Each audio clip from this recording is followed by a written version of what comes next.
எதிர்த்து பேசிட்டு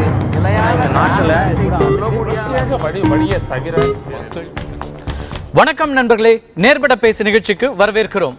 தமிழகம் முழுவதும் உள்ள அனைத்து மாவட்டங்களையும் வறட்சி பாதித்த மாவட்டமாக அறிவித்திருக்கிறது தமிழக அரசு. கூடவே நிவாரண தொகையும் அளித்திருக்கிறது. பல்வேறு வகையான நிவாரணங்களை இன்றைய தன்னுடைய அறிவிப்பில் முதலமைச்சர் திரு ஓ பன்னீர்செல்வம் அறிவித்திருக்கிறார்.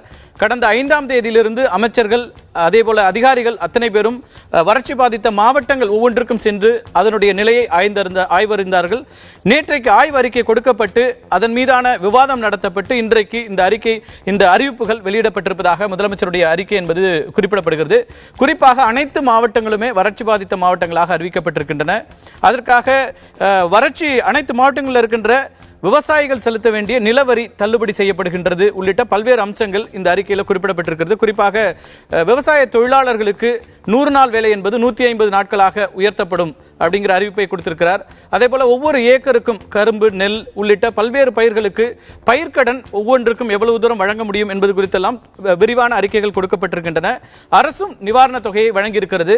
இந்த 2 மாதங்களில் 17 பேர் தற்கொலை செய்து கொண்டதாக, விவசாயிகளுடைய தற்கொலை என்பது 17 பேராக இருக்கிறது என்று முதலமைச்சருடைய இந்த அறிக்கை குறிப்பிடுகிறது. இந்த நிவாரணங்கள் தமிழகத்தை வறட்சி மாவட்டமாக அறிவித்து கூடவே தமிழக அரசாங்கம் நிவாரணமும் வழங்கியிருக்கிறது. நிவாரண தொகையோடு பயிர் காப்பீடும் கிடைக்கும் என்கிற உறுதி கொடுத்திருக்கிறது. கூடுதலாக மத்திய அரசாங்கத்திடம் நாங்கள் அதிக நிதியை கேட்டு பெறுவோம் என்கிற அந்த அறிவிப்பையும் கொடுத்திருக்கிறார். விரைவில் அதற்கான ஏற்பாடுகள் செய்யப்படும் என்கிற அறிவிப்பையும் முதலமைச்சர் கொடுத்திருக்கிறார். இந்த நிவாரணங்கள் என்பது போதுமானதாக இருக்கிறதா, விவசாயிகளுடைய துயர் துடைக்கக்கூடியதாக இருக்கிறதா, உடனடியாக ஒரு வறட்சி மாநிலமாக அறிவிக்கப்பட்டது என்பது, அதோடு கூட நிவாரண தொகை கொடுப்பது என்பதெல்லாம் விவசாயிகளுக்கு ஒரு குறைந்தபட்ச ஆறுதலாக இருக்குமா என்பதெல்லாம் குறித்து தான் நாம் பேச இருக்கின்றோம். இன்றைய நம்மோட விவாதத்தில் பங்கேற்கிறார்கள் மூத்த பத்திரிகையாளர் திரு மணி, அதேபோல விவசாய சங்கத்திலிருந்து திரு பே சண்முகம், அதிமுகவின் திரு ஆவடிக்குமார், வாழ்வுரிமை கட்சியினுடைய திரு வேல்முருகன், ஓய்வு பெற்ற IAS அதிகாரி திரு கிறிஸ்தாஸ் காந்தி. விரைவில் நம்மோடு கோவை அரங்கத்திலிருந்து இணைகிறார் பாரதிய ஜனதா கட்சியினுடைய திருமிகு வானதி ஸ்ரீனிவாசன். அனைவருக்கும் வணக்கம். திரு சண்முகம், இந்த அறிவிப்புகளை எப்படி பார்க்குறீங்க? விவசாயிகளுடைய போராட்டங்கள், விவசாய பெருமக்களுடைய குரல்கள், தொடர்ந்து நடந்துட்டு இருக்க இந்த மரணங்கள், இதையெல்லாம் ஒட்டி உடனடியாக ஆய்வு பணியை செய்து நாங்கள் ஒரு அறிவிப்பை கொடுத்திருக்கிறோம்னு முதலமைச்சர் சொல்லியிருக்கார். இல்லை, எங்களுடைய போராட்டத்தை ஒட்டி 30ஆம் தேதி தமிழக அமைச்சர்களோடு ஒரு விரிவான விவாதம், கிட்டத்தட்ட ஒரு 1.25 மணி நேரம் அமைச்சர்கள் எங்களோடு நாங்கள் இருவரும் கருத்துக்களை பரிமாறிக்கொண்டோம். அதை ஒட்டி தான் இந்த மாதிரியான ஒரு உயர்மட்ட குழு ஒரு ஆய்வு செய்வது என்கிற முறையில் 3ஆம் தேதி முதலமைச்சர் அறிவிப்பு வெளியிட்டு அதில் சொல்லியிருந்த அடிப்படையில் 10ஆம் தேதி இத்தகைய அறிவிப்பு என்பது வந்திருக்கிறது. இன்றைக்கு முதலமைச்சர் அறிவிக்கிறது 2 விஷயத்தை நான் வரவேற்க விரும்புகிறேன். ஒன்று, வறட்சி பாதித்த மாநிலமாக அறிவித்தது என்பது வரவேற்கத்தக்கது. இரண்டாவது, அதில் வரவேற்கத்தக்க அம்சம் என்பது ஏரி குளங்களை தூர்வாருவதற்காக ஒரு 3400 கோடி ரூபாய் இந்த ஆண்டு இப்போது ஒதுக்கப்பட்டிருப்பது என்பது வரவேற்கத்தக்க விஷயம். இந்த 2 தவிர மற்றது எதுவும் முதலமைச்சர் அறிவிப்பில் விவசாயிகளுக்கு திருப்தி அளிக்கக்கூடிய வகையில் இல்லை என்பதை நான் முதல்ல பதிவு செய்ய விரும்புகிறேன். ஏனென்று சொன்னால், இப்போ நாங்கள் ஏக்கருக்கு 25,000 ரூபா கட்ட நெற்பயிருக்கு. இப்போ அவங்க 5,465 ரூபா தான் அறிவிச்சிருக்கிறாங்க. அதுக்கப்புறம் பயிர் காப்பீட்டின் மூலமாக நான் சொல்ல கிடைக்கின்றாரு. நாங்கள் கேட்டது என்பது உற்பத்தி செலவை தான் கேட்டோம். ஒரு ஏக்கருக்கு 25,000 நாங்கள் கேட்டது என்பது ஏற்கனவே நாங்கள் கை முதலை இழந்து தவித்துக் கொண்டிருக்கிறோம். அதை ஈடுகட்டுவதற்கு அரசாங்கம் 25,000 ரூபாய் தர வேண்டும் என்று தான் நாங்கள் கேட்டோம். பயிர்க்கடன் இல்லாம 25,000 கேட்டிருந்தீங்க. 25,000 ரூபாய் ஏக்கருக்கு கேட்டிருந்தோம். இந்த பயிர் காப்பீடுன்றது இப்போ ஏற்கனவே 2013 வறட்சி வந்தபோது அப்போது இருந்த முதலமைச்சர் செல்வி ஜெயலலிதா அவர்கள் பயிர் காப்பீட்டில் கிடைக்க வேண்டிய தொகையை உட்பட முதல்லையே விவசாயிகளுக்கு வழங்கிவிட்டு பின்னர் நாங்கள் பெற்றுக்கொள்கிறோம் என்கிற முறையில் முதலமைச்சர் அறிவித்ததை இந்த நேரத்தில் இப்ப இருக்கிற முதலமைச்சருக்கு நான் நினைவுபடுத்த விரும்புகிறேன். அதனால இது பின்னாடி இன்சூரன்ஸ் கம்பெனிகள் அது என்ன அளவில் எடுத்துக்குவாங்க, அது எந்த அளவுக்கு இவர் கொடுக்குற உத்தரவாதத்தை விவசாயிகளுக்கு சேரும் என்பதெல்லாம் சந்தேகத்துக்குரியது. நான் என்ன கேட்க விரும்புறேன்னா, முதலமைச்சர் சொல்லியிருக்கிற இந்த அறிக்கையில் சொல்லியிருக்கிற அடிப்படையில் இந்த தொகை பூரா கிடைக்கும் சொன்னா இப்பவே 2013 எக்ஸ்பெரிமெண்ட்ஸ்க்கு பிறகு பரிசோதனைகளுக்கு பிறகு இந்த பயிர் காப்பீட்டுல இருந்து வருகின்ற பணம் என்பது கொடுக்கப்படும் அப்படின்னு இவங்க சொல்றாங்க. நான் என்ன கேட்க விரும்புறேன்னா, 2013 தமிழ்நாடு முதலமைச்சராக இருந்த செல்வி ஜெயலலிதாவால் பயிர் காப்பீடு உட்பட சேர்த்து உடனடியாக விவசாயிகளுக்கு வழங்கப்பட்டிருக்கிறது. அப்படிப்பட்ட ஒரு நல்ல முன்னுதாரணம் இருக்கிற போது ஏற்கனவே ஒரு முன்னுதாரணம் இருக்குது, அதை செய்திருக்கலாம்ன்றீங்க. இப்போது அது மாதிரி சேர்த்து அறிவிச்சிருக்கணும். நம்ம தொடர்ந்து பேசுவோம். திரு ரவிக்குமார், இந்த அறிவிப்புகளை எப்படி பாக்குறீங்க?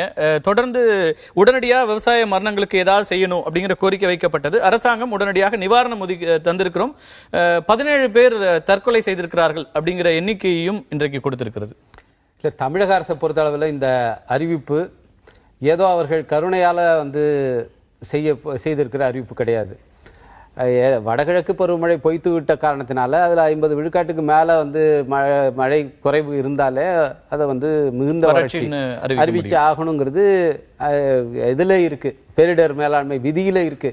அந்த விதியை அவங்க வந்து செயல்படுத்தி இருக்கிறாங்க. அதனால இதில் அவங்கள பாராட்டுறதுக்கு பெருசாக ஒன்றும் இல்லை, உடனடியாக செய்திருக்கிறார்கள் என்று வேணா சொல்லலாம். ரெண்டாவது, இதில் வந்து விவசாய தொழிலாளர்களுக்கு எந்த வித ஒரு நிவாரணமுமே இல்லை. அவங்களுக்கு 100 நாள் வேலை, 150 நாள் வேலைன்னு சொல்லியிருக்காங்க. வேலை கொடுக்கறதுங்கிறது நிவாரணம் அல்ல. அந்த வேலையை, ஏன்னா 3400 கோடி ரூபாய் போட்டு ஏரி குளங்களை தூர்வாரணும்னா அதை நீங்கள் ஆள் வச்சு தான் செஞ்சாகணும். அதை விவசாய தொழிலாளர்களுக்கு நீங்கள் வேலை கொடுத்து தான் ஆகணும். அதுக்கு 150 நாளாக நாங்கள் ஆக்குறோம் அப்படின்னு சொல்கிறாங்க. ஏற்கனவே 100 நாள் எல்லா இடத்துலையும் கொடுத்துருந்தா இது வந்து கூடுதலாக இருக்கும். இந்த 100 நாள் வேலைங்கிறதே ஒரு பேருக்கு தான் இருக்க வழிய இந்த 100 நாள் எங்கேயுமே கொடுக்கறது இல்லை. எந்த ஆண்டு இது வரைக்கும் 100 நாள் கம்ப்ளீட்டாக வந்து எல்லாருக்கும் கொடுக்கப்படுறது கிடையாது. எனவே அந்த அறிவிப்புங்கிறது விவசாய தொழிலாளர்களை முற்றிலும் வந்து புறக்கணித்த ஒரு அறிவிப்பாக இது இருக்குது. விவசாய தொழிலாளர்களுக்கு குறைந்தபட்சம் அவங்களுக்கு வந்து ஒரு குடும்பத்துக்கு 10,000 ரூபாயாவது வந்து இழப்பீடு வழங்கணும். இன்னைக்கு நீங்கள் பயிர் காப்பீடு இருக்குது விவசாயம் செய்தவர்களுக்கு. அது இல்லாமல் நீங்கள் ஏக்கருக்கு ஏதோ வந்து ஒரு 5,400 ரூபாய் இது கொண்டு இது இருக்கு. ஏன்னா அந்த நிலத்தை நம்பி இருக்கிற விவசாய தொழிலாளிக்கு ஒன்றுமே கிடையாது. நீங்கள் பொங்கல் இதில் கூட பார்த்தீங்கன்னா போன வருஷம் 100 ரூபா கொடுத்தாங்கன்னா இந்த தடவை வெறும் கரும்பு துண்டு தான் கொடுப்பான்னு அறிவிப்பு செய்திருக்கிறார்கள். எனவே விவசாய தொழிலாளர்களை முற்றிலுமாக இந்த அரசு வந்து கைவிட்டு விட்டதா என்கிற கேள்விதான் எழுது. அதனால விவசாய தொழிலாளர்கள் மிக மிக மோசமாக பாதிக்கப்பட்டிருக்கிறார்கள். அவர்களை பற்றி சுத்தமா இதுல கவனம் எடுத்துக்கொள்ளப்படவில்லை.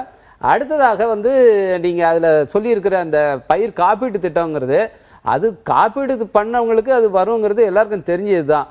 அதை வந்து அரசாங்கம் வந்து உங்களுக்கு அது கிடைக்கும் இது கிடைக்கும்னு நம்ம சொல்றது, அதை இந்த அறிவிப்பு நிவாரணமாக அதை கொண்டு வரக்கூடாது. அதுவும் இல்லாம இதுல மேஜரான அறிவிப்பு அதுல அவங்க என்ன குறிப்பிடுறாங்கன்னா, கடந்த ஆண்டுகள்ல 40 கோடி ரூபாய் இருந்தது, இன்னைக்கு 410 கோடி ரூபாய் அரசாங்கத்தினுடைய சார்பாக பிரீமியம் கொடுக்குறீங்க, இப்ப கொடுக்குறீங்க. அதனால அவங்களுக்கு அந்த இன்சூரன்ஸ் எல்லாம் உங்களுக்கு கொடுப்பாங்கன்னு சொல்லி வந்து அவங்க சொல்லியிருக்காங்க. நீங்க இன்சூரன்ஸ் கம்பெனிக்கு செலுத்துறீங்க, ஏன் அந்த இன்சூரன்ஸ் கம்பெனிக்கு நேரா செலுத்துறதுக்கு வந்து விவசாயிக்கு கொடுக்கலாம்ல அந்த தொகையை? அதை வந்து செய்யாம நீங்க இன்சூரன்ஸ் கம்பெனி கொடுக்குறான், அவன் உங்களுக்கு கொடுப்பாங்கன்றது ஏன் செய்யணும்? அப்ப இப்போ 410 கோடினா ஆண்டுக்கு செய்ய முடியுமா? அடுத்தது இதுல வந்து இந்த ஏரி இதெல்லாம் தூர்வாடுறதுங்கிறது அது வந்து வறட்சி நிவாரணத்தோடைய பணியில் அது ஆண்டாண்டு காலமா எப்பயும் செய்கிறது தான். இதனுடைய இந்த பேக்கேஜுக்குள்ளார அதை சொல்றதுங்கிறது அது வந்து கூடுதலாக இதெல்லாம் நாங்க கவனிக்கிறோம். ஆனா நீங்க சொல்றது பட்ஜெட்லயே அறிவிக்கப்படக்கூடிய விஷயம் தானே. புதுசா என்ன சொல்றதுக்கு ஒவ்வொரு பட்ஜெட்லயும் இந்த மாதிரியான அறிவிப்புகள் வந்திருக்கு. இன்னும் ஒரு மாசத்துல பட்ஜெட் வரப்போது அதுல அறிவிக்க வேண்டியது பேசுவோம். திரு வேல்முருகன், உங்களுடைய முதல் கட்ட பார்வை, கடலூர் உள்ளிட்ட மாவட்டங்கள் பாதிக்கப்பட்டிருக்கிறது, டெல்டாவோட தொடர்ந்து நீங்க தொடர்புல இருக்கிற ஒருத்தர், இந்த நிவாரணங்கள்ல எவ்வளவு தூரம் வந்து போதுமானதாக இருக்கு அப்படின்னு நீங்க நினைக்கிறீங்க? இல்ல, இந்த நிவாரணங்கள் என்பது நிச்சயமாக விவசாயிகளுக்கு போதுமானது இல்லை. என்னை பொறுத்தவரையில் விவசாயிகள் இந்த 1 ஏக்கர்ல அந்த நெல் சாகுபடிக்கு அல்லது இதர பயிர்களுக்கு செலவிடுகின்ற தொகை என்பது மிக அதிகம். குறைந்தபட்சம் 25,000, அதிகபட்சம் 30,000 கூட செலவாகிறது. ஆனால் இப்படிப்பட்ட ஒரு சூழல்ல இன்றைக்கு வந்து 3,000 ரூபா, 5,465 ரூபா, ஒட்டுமொத்த சாகுபடிக்கு சொல்றீங்களா அல்லது பயிரிடுறதுக்கான தொகை அந்த அளவுல சொல்ல வரீங்களா? 25,000 அறுவடை நாங்க வந்து அந்த ஏர் ஓட்டி உரம் போட்டு களை எடுத்து அந்த பயிர் வளைந்து நெற்கணிகளாக மணியில் எங்கள் வயல் சாய்வதற்காகின்ற செலவு நாங்க சொல்றோம். அப்படிப்பட்ட அவ்வளவு அறுவடை இந்த கணக்குல வராது. இப்ப அறுவடையே செய்ய முடியாத அடிப்படை செலவை நான் சொல்றேன். ஆக அந்த அடிப்படை செலவு இல்ல ஒரு பாதியை கூட தொடாத அளவுக்கு மாண்புமிகு முதலமைச்சருடைய அறிவிப்பு என்பது ஒட்டுமொத்த விவசாயிகளை மிகப்பெரிய அளவில் ஏமாற்றம் அடைந்திருக்காங்க. ஆனா ஒன்று ஏக்கருக்கு 25,000 அப்படிங்கிறது குறைந்தபட்சம் 20,000. ஆமா, கண்டிப்பாக. இப்ப நீங்களே ஒரு விவசாயியின் மகன், கண்டிப்பாக இப்ப வீராணத்துல நம்ம தண்ணியை கொண்டு போறோம்னா அந்த தண்ணியை வாய்க்கால்ல இருந்து நம்ம பம்ப் பண்ணி இன்ஜின் வச்சு இறக்கிறதுக்கான டீசல் காஸ்ட் என்னாச்சுன்னு நீங்க பாருங்க. அப்புறம் அதுக்கு 3 முறை களை எடுக்கணும், அதுக்கு ஆட்கள் கூலி என்ன, ஆக இது எல்லாமே இந்த அடிப்படை செலவு உரம், யூரியா, இது எல்லாமே செலவு வந்து குறைந்தபட்சம் அப்படி ஆகிறது. ஆனா இந்த குறைந்தபட்சம் ஆகிற இந்த செலவுல இந்த தொகை என்பது மிக மிக குறைவான ஒன்று. ஒரே ஒரு முதலமைச்சருடைய இந்த அறிவிப்பின் ஊடாக ஒரு மகிழ்ச்சியான செய்தி என்ன அப்படின்னா, ஒட்டுமொத்த தமிழ்நாட்டில் இருக்கிற அரசியல் கட்சிகளும் விவசாய அமைப்புகளும் வைத்த ஒரு பிரதான ஒரு கோரிக்கை வறட்சி மாநிலமாக இது அறிவிங்க அப்படின்னு சொன்னோம். அப்படி வறட்சி மாநிலமாக அறிவித்தாக அதனூடாக மத்திய அரசு ஓரளவுக்கு நிதியை கொடுக்கும். அது உலக வங்கியில வாங்கியோ இல்லை மத்திய அரசோ கொடுக்க வேண்டிய ஒரு நிர்பந்தத்துக்கு தள்ளப்படும். அதனூடாக விவசாயிகளுக்கு எங்களுக்கு ஏதாவது ஒரு பலன் கிடைக்கும் என்ற அடிப்படையில் அந்த கோரிக்கை வைக்கப்பட்டது. ஆனா அந்த கோரிக்கை வைக்கப்பட்ட பிறகும் அதில் இருக்கிற சில சார அம்சங்கள் தான். இப்ப ரவிக்குமார் அவர் சொன்ன மாதிரி 100 நாள் வேலைன்னு சொன்னாங்க பாருங்க, 150 நாள் ஆக்கியிருக்காங்கல்ல, இது இவங்க ஆக்கல. இது ஆல்ரெடி வறட்சி மாநிலமாக அறிவிக்கப்பட்டுகின்ற ஒரு மாநிலத்துக்கு 150 நாட்களா வேலை கொடுக்கணும். இது குஜராத் உள்ளிட்ட பல மாநிலங்களில் தற்போது நடைமுறையில் இருக்கு. அதுவும் புதிதல்ல. ஆக இந்த வேற எதுவுமே இந்த அறிவிப்பினூடாக விவசாயிகளுக்கோ தமிழக மக்களுக்கோ திரு ரவிக்குமார் அவர்கள் சொன்னபோது விவசாய ஏழை எளிய கூலிகள் இருக்காங்கல்ல, குறிப்பா சமூகத்தில் மிக மிக பின்தங்கிய தாழ்த்தப்பட்ட ஒடுக்கப்பட்ட அந்த ஒரு அரை ஏக்கரோ ஒரு ஏக்கர் கூட இல்லாத அந்த விவசாய நிலங்களையே நம்பி வாழ்கின்ற ஏழை எளிய கூலிகளுக்குமான எந்த ஒரு மாற்று திட்டமும் இல்லை. அதே மாதிரி இன்றைக்கு பயிர் காப்பீட்டுக்கு வந்து கொடுக்கிற அந்த இன்சூரன்ஸுக்கு வந்து அது விவசாயிகள் கோரிக்கை தான். அது வந்து எங்ககிட்ட பணம் இல்லை, நீங்க அரசே வந்து அதை கட்டி விவசாயிகளும் பிரீமியம் கட்டுறாங்க. இல்ல அதான் ரெண்டு பக்கமும் சேர்த்து கட்டுறாங்க. அதை வந்து அரசுக்கு நாங்க கோரிக்கை வச்ச விவசாயிகள் அரசே அதை கட்டணும் அப்படின்னு. அந்த அடிப்படையில் கடந்த ஆண்டு 40 கோடி ரூபாய், இந்த ஆண்டு 450 கோடி ரூபாய் என்பது ஒரு வரவேற்கக்கூடியதாக இருக்கலாம். அதே நேரத்தில் இப்ப நாங்க கேட்பது என்பது, நீங்க தமிழ்நாடு அரசு விவசாயிகள் கோரிக்கை ஏற்றுக்கிட்டு நீங்க வந்து அறிவிச்சிட்டீங்க வறட்சி மாநிலமாக அறிவித்த பிறகு இந்த விவசாய மக்களுக்கும் கூலிகளுக்கும் தமிழ்நாட்டு மக்களுக்கும் கிடைக்க வேண்டிய பண பலன்களை தமிழக அரசு பூர்த்தி செய்திருக்கிறார் என்று சொன்னால் வெறும் 10% கூட பூர்த்தி செய்யவில்லை என்பதுதான் இந்த அறிக்கையின் ஊடாக நாம் தொடர்ந்து பேசலாம். திரு மணி, உங்களோட பார்வையில ஒரு பத்திரிகையாளரா நிறைய டிராவல் பண்ணிருக்கீங்க, பல ஆண்டுகளை பார்த்திருக்கீங்க. வறட்சி மாநிலம் அப்படிங்கிறது வந்து அறிவிப்பது இது சமீப ஆண்டுகளிலேயே 2வது முறையாக அறிவிப்பு. செல்வி ஜெயலலிதா அவர்கள் இருந்தபோது அறிவித்து அதுக்கு நிவாரணங்கள் கொடுத்தாங்க. இந்த நிவாரண தொகை, இந்த மற்ற அறிவிப்புகள், இதையெல்லாம் எப்படி புரிஞ்சுக்கல? இது காலம் தாழ்ந்த நடவடிக்கையாகத்தான் நான் பார்க்கிறேன். இதை நம்ம எப்படி பார்க்கணும்னு கேட்டீங்கன்னா வந்து, இப்போ விவசாயம் சம்பந்தப்பட்ட விஷயங்களை பற்றி இங்கே பேசிய நண்பர்கள் நிறைய விரிவாகவே பேசினாங்க, இனிமேலும் பேச போகிறாங்க. நான் வந்து இதுக்கு ஓரளவுக்கான ஒரு அரசியல் பார்வையோடு இதை பார்க்கணும்னு நான் நினைக்கிறேன். என்னென்னா, செல்வி ஜெயலலிதா அவர்கள் 75 நாட்கள் மருத்துவமனையில் இருந்து துரதிருஷ்டவசமாக அவர் காலமான பிறகு ஏற்பட்டிருக்கக்கூடிய அரசியல் சூழ்நிலையின் பின்புலத்தில் தான் நாம் இன்றைக்கு வந்திருக்கக்கூடிய முதலமைச்சரின் அறிக்கையை நாம் பார்க்க வேண்டும். முதலமைச்சர் அவர்கள் ஜெயலலிதா அவர்கள் இருந்த பொழுது வந்து அவங்க கடைசியாக கொடுத்த அறிவிப்பு எனக்கு என்னுடைய நினைவுகள் சரியாக இருக்கும். சம்பா கிராப்புக்கு வந்து அவங்க 64 கோடி ரூபாய்க்கு என்னமோ ஒரு நிவாரணம் அனௌன்ஸ் பண்ணாங்க. அவங்க இப்போ இந்த குறுவையை வந்து காப்பாற்றுறதுக்கு இது காலம் தாழ்ந்த நடவடிக்கைன்னு நான் பார்க்குறேன். இன்னொன்று 17 விவசாயிகள் தற்கொலைன்னு நம்முடைய அவங்க என்ன சொல்றாங்கன்னா, அரசு தரப்புல இருந்து டிசம்பர் 31 வரைக்கும் அந்த சீசன் இருக்கு, அது வரைக்கும் நம்ம காத்திருந்து அதை பண்ண வேண்டி இருக்குன்றாங்க. இந்த வடகிழக்கு பருவமழையுடைய அளவு குறைவது அப்படிங்கிறது வந்து அதற்கு பிறகுதான் நம்ம பண்ண முடியும். டிசம்பர் 30 வரைக்கும் அதாவது வந்து அது ஃபைனலா விடைபெறுவது வரைக்குமான காலத்தை வச்சு சொல்றாங்க. பட் அது என்ன மாதிரியான ட்ரெஜெக்டரி எடுக்க போகுதுன்றது அவங்களுக்கு அதிகாரிகளுக்கு கண்டிப்பாக தெரிஞ்சிருக்கும்.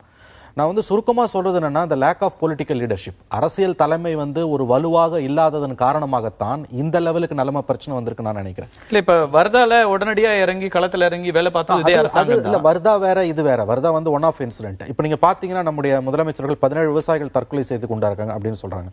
கிட்டத்தட்ட 106 மரணங்களுக்கு மேல வந்து அதுல எல்லாமே தற்கொலை கிடையாது, இயற்கை மரணங்கள் பிளஸ் சூசைட்ஸ்னு பாத்தீங்கன்னா NHRCயோட நோட்டீஸ்லயே கூட பாத்தீங்கன்னா 106 சொல்றாங்க. நம்முடைய நண்பர் கிருஷ்ணன் பேசும்போது சொன்னார் வந்து கிட்டத்தட்ட அவங்க தமிழ்நாடு விவசாயிகள் சங்கத்தின் புள்ளிவிவரத்தின்படி 139 பேர் மரணம் அடைந்திருக்கிறார்கள். இந்த லெவலுக்கு இது எல்லாமே நீங்க 139 அல்லது 106 அல்லது இந்த எண்ணம் இல்லாம ஓவர் 100 வச்சுக்கோங்க. இல்ல ஓவர் 100னாலும் இது தற்கொலைகள் 17ங்கறாங்க. மற்ற மரணங்களை பற்றி நாங்க விசாரிப்போம் அப்படிங்கிறது அரசுடைய அறிக்கை. அதுவே வந்து கவர்மெண்ட் வந்து என்னன்னா, ஆங்கிலத்தில் சொன்னா government is in denial mode. அரசாங்கம் வந்து ஒரு உண்மையை ஏற்றுக்கொள்ள மறுக்கிற சூழல் இருக்குது. நீங்கள் ஒன்றை கவனிக்க வேண்டும். நவம்பர் 24ஆம் தேதி முதல் தற்கொலை என்று கிருஷ்ணன் அவர்கள் சொன்னார். நாகப்பட்டினம் சண்முகம் அவர்கள் சொன்னார். நவம்பர் 8 வந்து உங்களுக்கு டிமானிட்டைசேஷன் வருது. சோ இந்த நமக்கு வந்து எப்படின்னா ஆங்கிலத்தில் சொல்ல டபுள் வேமின்றது, நமக்கு வந்து ஒரு பக்கம் வந்து பருவமழை பொய்த்து போகிறது, தொடர்ச்சியாக வந்து நமக்கு கர்நாடகாவோட காவிரி பிரச்சனை இருக்கக்கூடிய தண்ணீர் கிடைக்காத பிரச்சனை, இதோட சேர்ந்து டிமானிட்டைசேஷன் வந்து நமக்கு ஒரு அடிஷனல் பர்டனா வந்து சேர்ந்திருக்குது. ஆகவே இவ்வளவும் நடக்கும் பொழுது வந்து நான் எப்படி இதை பார்க்கறேன்னு கேட்டீங்கன்னா வந்து, செல்வி ஜெயலலிதா அவர் வந்து நன்றாக இருந்திருந்து அவர் முதலமைச்சராக அவருடைய ஆட்சி இருந்திருந்தால் இந்த அளவுக்கு நிலைமை போயிருக்காதுன்னு எனக்கு தோணுது. ஓகே, இப்ப இதை பேசி பிரயோஜனம் கிடையாது, ஃபைன். இப்ப கர்நாடகாவை பாத்தீங்கன்னா வந்து நம்முடைய பிரதமர் அவர்கள் வந்து கிட்டத்தட்ட 1700 crores பிளஸ் வந்து அங்க வந்து ஒரு பேக்கேஜ் கொடுத்திருக்காங்க. இப்ப நமக்கு எவ்வளவு வரப்போகுது அது குறித்த இப்ப அடுத்து இவங்க என்ன செஞ்சு எவ்வளவு பேக்கேஜ் கேட்க போறாங்க, வறட்சி மாநிலமா இப்ப அறிவிச்சிருக்காங்க. இதை வாதாடி பெறுவதற்கான ஒரு ஸ்ட்ராங் பொலிட்டிக்கல் லீடர்ஷிப் தமிழ்நாட்டுல இருக்கான்னு கேட்டீங்கன்னா நம்பர்ஸ் இருக்குல்ல numbers எம்பிக்கள் இருக்குல்ல. இன்னும் இவங்க தான் அதிகமா Fine. வச்சிருக்காங்க. But என்ன மூன்றாவது செய்ய பெரிய போறாங்க கட்சி. இங்க? காலந்தாழ்ந்த ஒரு நடவடிக்கை இது, அதுல எந்த சந்தேகமும் கிடையாது. பட் வரும் மாதங்கள் எல்லாம் இது தெரியும். ஆனா ஒண்ணு, இது வந்து ஒரு இதுவரை வரலாறு காணாத ஒரு மிகப்பெரிய ஒரு ஆங்கிலத்தில் சொல்வதென்றால் ஒரு அக்ரேரியன் கிரைசிஸ், ஒரு வேளாண் சிக்கலை நோக்கி மாநிலம் சென்று கொண்டிருக்கிறது. இதில் வரும் மாதங்கள்ல வந்து நிலைமை, இவங்க வந்து ஒரு போர்க்கால அடிப்படையில் நடவடிக்கை எடுக்கவில்லை என்றால் கண்டிப்பாக வந்து உங்களுக்கு வந்து நிலைமை மேலும் மேலும் மோசமாக போகும். என்ன செய்ய போறாங்கன்னு தெரியல. பட்ஜெட் இருக்குது, நமக்கு பொறுத்திருந்து தான் பார்க்கணும். திரு கிறிஸ்துதாஸ் காந்தி, நீங்க கவர்மெண்ட்ல ஒரு பார்ட் ஆஃப் இதாக இருந்தீங்க, அட்மினிஸ்ட்ரேஷன்ல இருந்திருக்கீங்க. இந்த மாதிரி நேரங்கள்ல என்னென்ன விஷயங்களா இப்போ ஒரு அறிவிப்புகளை குறித்து உங்க முதல் பார்வையோடு சேர்த்து அரசாங்கத்துக்கு இருக்கிற நிதி நெருக்கடி உள்ளிட்ட விஷயங்களை பார்க்க வேண்டியிருக்கிறதா இருக்கு. அக்னி பரீட்சை நிகழ்ச்சியில அமைச்சர் பாண்டியராஜன் சொன்னாரு, டிமானிட்டைசேஷனால அரசாங்கத்திற்கு, தமிழக அரசுக்கு வர வேண்டிய வருவாயே 6% குறைஞ்சிச்சு இந்த 2 மாதங்கள்ல. 6%ன்றது பெரிய நம்பர், ஏற்கனவே கிரைசிஸ் இருக்குது, இதையெல்லாமும் சேர்த்து பார்க்கணும் அப்படிங்கிறாரு. அப்படியான ஒரு பார்வையோடு தான் இது அணுகப்பட்டிருக்கும் நீங்க நினைக்கிறீங்களா? முதல்ல இந்த அறிவிப்பு என்பது இந்த மக்களாட்சியிலே இது மக்களுடைய வெற்றி அப்படின்னு தான் நான் பார்க்கிறது. இதனுடைய மக்களுடைய தாக்கம் இருக்குது அப்படின்னா, எவ்வளவு ஒரு பெரிய ஆட்சியாக இருந்தாலும் சரி, எவ்வளவு மமதை கொண்ட ஆட்சியாக இருந்தாலும் சரி, அது இறங்கி வரும் என்பதற்கு இது ஒரு பெரிய எடுத்துக்காட்டாக நம்ம கண்டிப்பாக சொல்ல முடியாது. இதில் இந்த அட்மினிஸ்ட்ரேட்டிவ் சென்சிட்டி அப்படின்ற ஒரு விஷயம் இருக்குது. இப்போ இப்படி ஒரு சூழலில் உருவாகுது என்னும் பொழுது நீங்கள் ஊடகங்கள்லாம் போய் உடனே அது என்ன ஏது அப்படின்னு பார்த்தீங்க. இவங்க செய்தியாளர்கள் பார்க்குறாங்க, கட்சிக்காரங்க பார்க்குறாங்க, விவசாயிகள் சங்கங்கள்லாம் பார்க்குறாங்க. ஆனால் இதை நிர்வாகம் அப்படின்ற முறையில் அங்கே இருக்கிற அதிகாரிகள் இதை முதல்லயே அவர்கள் தான் பார்க்கணும். மாவட்ட ஆட்சியர்கள் தொடர்ந்து ரிப்போர்ட்ஸ் எதுவும் கொடுப்பாங்க தானே? இது வரைக்கும் அவங்க கொடுத்துருப்பாங்க அப்படின்னு எனக்கு தோணல. அதாவது வறட்சி நிலவுகிறது அப்படின்ற அறிக்கையை மாவட்டத்திலிருந்து எந்த ஒரு அதிகாரியும், மாவட்ட ஆட்சித்தலைவர் உட்பட ஒரு வேளாண் துறைகள் இருக்குது, அவர்கள் வந்து இந்த மாதிரி வறட்சி நிலைமை நிலவுகிறது அப்படின்ற ஒரு அறிக்கையை அவர்களாக அரசுக்கு தருவார்கள். இது தந்த மாதிரி எனக்கு தெரியல. அரசிடமிருந்து இப்படி இந்த மாதிரி வறட்சி சூழல் இருக்கிறதா அப்படின்னு அங்கிருந்து இவர்களுக்கு ஒரு கட்டளை வரும்பொழுதுதான் அவர்கள் ஏதோ செய்வதை செய்யற. இது இன்னென்ன மாதிரி நீங்கள் சில விஷயங்களை செய்யணும், நீங்கள் இப்படி ஒரு 10 ஊர்களை நீங்கள் சாம்பிள் ஊர்களை எடுத்து அங்கே போய் அந்த பயிர்களை, குறைந்தபட்ச வேளாண் துறை அதிகாரிகள் இது போன்ற விஷயங்களை அவ்வப்போது கவனிக்கிறதுன்னு இருக்காதா? அது எல்லாம் இருக்குது. அவர்களுடைய அறிக்கையின் அடிப்படையில் தான் அரசு வேலை செய்யணும். ஆனால் அது இப்போ அப்படி நடக்கிறது இல்லை. மேலிருந்து கட்டளை வரும் வரைக்கும் நான் காத்திருப்பேன். இருக்கிற மக்களினுடைய நிலைமை என்ன, அதுங்களுக்கு குறிப்பாக இந்த மாதிரி ஒரு பெரிய அவலங்கள் வருகிறது, வறட்சி வருகிறது, மக்களுக்கு பாதிப்பு வருகிறது என்பதை இவர்கள் தான் இங்கிருந்து முதல்ல செய்தி அனுப்பினோம். இந்த செய்தி அனுப்புதல் என்பது இந்த நிர்வாகத்தில் நடக்கிறதில்ல. இதுதான் இங்கே ஒரு பெரிய, அதனால தான் இந்த இவ்வளவு இந்த பொதுமக்களிடையே வெளியில் இவ்வளவு அழுத்தங்கள் வருவதற்கு காரணமே அதுதான். ஆகவே இது மக்களுடைய வெற்றி அப்படின்னா இதுல வந்து கேட்டதற்கு பிறகு பெறுவது அப்படிங்கிறது இருக்கு. ஆனால் தொடர்ந்து கீழிருந்து வர்றதில்ல அறிக்கைகளோ அல்லது சுயமாக வருவதில்லை. அதுக்கப்புறம் இதுல இந்த அறிக்கை வந்தது என்பதிலேயே அது ஒரு நிம்மதி தருகிற ஒரு செய்தியாக நம்ம கொள்ளலாம். இதை பாராட்ட வேண்டுமா பாராட்ட வேண்டாமா என்பதெல்லாம் ஒரு பக்கம் இருக்க, அது குறைஞ்சது ஒரு நிம்மதி, ஒரு எதிர்பார்ப்பையாவது மக்களுக்கு கொடுக்கிறது என்ற அளவில் நம்ம இதை நம்ம பார்க்கலாம். ஆனால் எனக்கு இவ்வளவு அறிவிப்புகள் தரும் பொழுது இதற்கான என்ன ஒரு பொருள் சுமை இருக்குது, அது அந்த ரூபாயை எங்கேருந்து கொண்டு வருவோம் அப்படின்ற ஒரு விஷயத்தை தான் எல்லா அரசுகளும் மக்களிடமிருந்து ஒழிக்கின்றன. இது ஏற்கனவே இந்த ஆண்டுக்குரிய ஒரு பட்ஜெட் என்பதை ஏற்கனவே வெளியிட்டுறாங்க. இன்னென்ன திட்டங்களுக்கு இவ்வளவு ரூபா அப்படின்னு சொல்லியாச்சு. இதெல்லாம் அதற்கு அப்பாற்பட்டு வரக்கூடிய செலவினங்கள். இதற்கு அப்பாற்பட்டு வரக்கூடிய செலவினங்கள் அப்படின்னா இது வெறுமனே ஒரு 100 கோடி 200 கோடி அப்படின்னு இல்லை. இது ஆயிரக்கணக்கான கோடிகளுக்கான சுமை. இந்த ஆயிரக்கணக்கான கோடி சுமையை இப்போ நான் தரப்போறேன் அப்படின்னா எங்க இருந்து தரப்போறீங்கன்ற விவரத்தை தான் மக்களுக்கு இது சொல்ல அது எல்லாமே ஆடிட், நீங்க வெளிப்படைத்தன்மை நிச்சயம் வேணும், அதுல மாற்று கருத்து இல்ல. அதெல்லாம் ஆடிட் வரும்போது இந்த விஷயங்கள்லாம் நாங்க செய்தோம்னு சொல்லலாம். இப்போ வந்து உடனடியாக தேவைங்கிறது நிவாரணம் தானே. அதுக்கான என்னெல்லாம் நாங்க செய்யறோம், எங்க இருந்து எல்லாம் ஃபண்ட்ஸ் கலெக்ட் பண்றோம் அப்படிங்கிறது சொல்றதுங்கிறது இப்போ இருக்கிற பிரையாரிட்டியான்னு கேக்குறேன். நிவாரணம் என்பது வெறுமனே ஒரு ஏக்கருக்கு 20,000 கொடுக்க போறேன்னா 3,000 கொடுக்க போறேன்னா அப்படின்ற அறிக்கையோட நிக்க முடியாது. அது ரேட்டு நிச்சயமா. நேத்துக்கு அந்த ஆலோசனை கூட்டத்தில் நிதித்துறை செயலாளர் உள்ளிட்டவர்கள் இருந்திருக்கிறாங்க, பிளான்ஸ் வச்சிருப்பாங்க. இந்த இடங்கள்ல இருந்து இவ்வளவு ரூபாய் நமக்கு வர முடியும் அப்படிங்கிறது மத்திய அரசாங்கத்துல எவ்வளவு கேட்க போறோம்னு சொல்றாங்க. அதான் தெரியாதுன்ற இல்ல, அதான் இந்த அறிவிப்புல இன்னைக்கு அதையெல்லாம் சொல்றது பிரையாரிட்டியா அல்லது நிவாரணங்களை தான் அவங்க சொல்லணும், இது எங்க இருந்து பணம் வருகிறது அப்படிங்கறதையும் சொல்லணும் நிச்சயமா. ஆனால் அது இன்னைக்கே சொல்ல வேண்டிய அவசியம் இருக்குதா அப்படின்னு கேக்குறேன். அப்படி இல்லைன்னா பின்ன ரூபாய் எங்க இருந்து கொடுக்க? நிவாரணம் என்பது ரூபா வடிவில் இருக்குதுங்க, பட்ஜெட்ல இருந்து வரணுங்க. இப்போ எனக்கு பட்ஜெட்ல இருந்து அவர் ஏற்கனவே எனக்கு இந்த மாநிலத்துக்கு வர வேண்டிய வரவு குறைஞ்சு போயிடுச்சு அப்படின்னும் பொழுது அப்புறம் வேற கூடுதல் செலவை எங்கிருந்து எடுத்து கொடுப்பாங்க? இந்த கூடுதல் செலவை ஒருவாறு அவர்கள் கொடுக்கிறார்கள் என்றால் ஏற்கனவே அனௌன்ஸ் பண்ண திட்டங்கள்ல கை வச்சு கொடுப்பாங்க. இப்போ இது மொத்த செலவு இப்போ 20,000 கோடி ஆகுதுன்னா 20,000 கோடிக்கு வேறு எந்தெந்த திட்டங்கள்ல இருந்தோ 10% வெட்டி 20% வெட்டி நம்ம பணத்தை எடுத்து கொடுத்துடலாம் அப்படின்னு இப்படி தான் பிளான் பண்ண முடியும். வேற எப்படி பிளான் பண்ண முடியும்? ஆகவே இந்த 20,000 10,000 கோடி நிவாரணத்தை ஒரு பகுதி மக்களுக்கு அளிக்கும் பொழுது இன்னொரு பகுதி மக்களிடமிருந்து அது இது பெரும்பகுதி மக்கள், பெரும்பகுதி மக்கள் இதுல பாதிக்கப்படுறதோ அல்லது நிவாரணம் பெறக்கூடிய எண்ணிக்கைங்கிறது பாதிக்கு பாதியா இருக்கும் நிச்சயமா ஒட்டுமொத்த மக்கள் தொகையில. அதுல ஒரு மக்களுக்கு ஒன்றை தரும் பொழுது அது திரும்பவும் இன்னொரு மக்களுக்கு நான் ஏற்கனவே பட்ஜெட்ல கொடுத்த கமிட்மெண்ட்ல இருந்து எடுத்து கொடுக்கறேன்னா அப்படின்ற ஒரு விஷயமும் தெரியும். ஒரு அவசரம், ஒரு எமர்ஜென்சி வரும்போது நம்மளே அந்த விஷயங்களை செய்யறோம் இல்ல, வேற ஒரு திட்டத்துக்கு வச்சிருப்போம், வேற ஒரு முதலீட்டுக்கு வச்சிருப்போம், அல்லது வேற ஒரு பிரச்சனைக்கு வரும்போது இன்னைக்கு தேவைக்கு எடுத்தது அப்படிங்கிறது ஒண்ணு இருக்கும், எடுக்கலாம். ஆனா நீங்க சொல்ற மாதிரி அதுக்கான விஷயங்களை நம்ம கேட்கலாம். திரு சண்முகம் குறிப்பிட்டார் சொல்றது வந்து இதுல பல ஆயிரம் கோடி எல்லாம் கிடையாது. போன 2013 1376 கோடி தான் நிவாரணமே வழங்கப்பட்டிருக்கு மொத்தமே. அதுலயும் வந்து கிட்டத்தட்ட இது மத்திய அரசாங்கம் வந்து ஒரு 655 கோடி ரூபா மத்திய அரசாங்கம் கொடுத்துருக்கு. இது ஒரு பாயிண்ட். சார் சொல்ற மாதிரி பட்ஜெட்லேருந்து எடுக்கிறது இல்லை. தேசிய பேரிடர் நிவாரண நிதினு ஒரு பர்மனன்ட் ஃபண்ட் என்பது இருக்கு. அதுலேருந்து தான் இதை கொடுக்க போறாங்களே தவிர ஏற்கனவே பட்ஜெட்டுக்கு ஒதுக்குனதுல டைவர்ட் பண்ற பிரச்சனையெல்லாம் இதுல ஒன்றும் கிடையாது. அதனால அரசாங்கம் வந்து இந்த இது ஒன்று 2வது பல ஆயிரம் கோடி ரூபாயும் கிடையாது. திரு குமார், நிறைய கேள்விகள் இருக்கு. வரவேற்கிறோம் அப்படின்றாங்க, வறட்சி மாநிலமாக அறிவிப்பதை வரவேற்கிறோம்னு பெரும்பான்மையான கருத்து வந்தாலும் திரு ரவிக்குமார் குறிப்பிட்ட மாதிரி இது வறட்சி மாநிலம் அறிவிக்க வேண்டிய தேவை இருக்கிறது. இதுல ஏதோ மாநில அரசு இப்படி செய்து விட்டதான் இல்ல, 50% கீழே போனாலே இப்படிதான் அப்படின்னு ஒரு பார்வை வைக்கிறாரு. விவசாய தொழிலாளர்கள் முற்றாக இதுல கவனிக்கப்படல அப்படிங்கிற ஒரு பார்வை வைக்கப்படுகிறது. ஏற்கனவே முன்னுதாரணமாக செல்வி ஜெயலலிதா அவர்கள் செய்ததை இந்த அரசாங்கம் எல்லா விஷயத்திலும் நம்ம வந்து அவங்களை ஃபாலோ பண்றோம், அவர்களை முன்மாதிரியாக வைத்து செயல்படுகிறோன்ற போது இதுல ஏன் அப்படி செய்ய முடியாம போச்சு அப்படிங்கிற கேள்வி இருக்கு.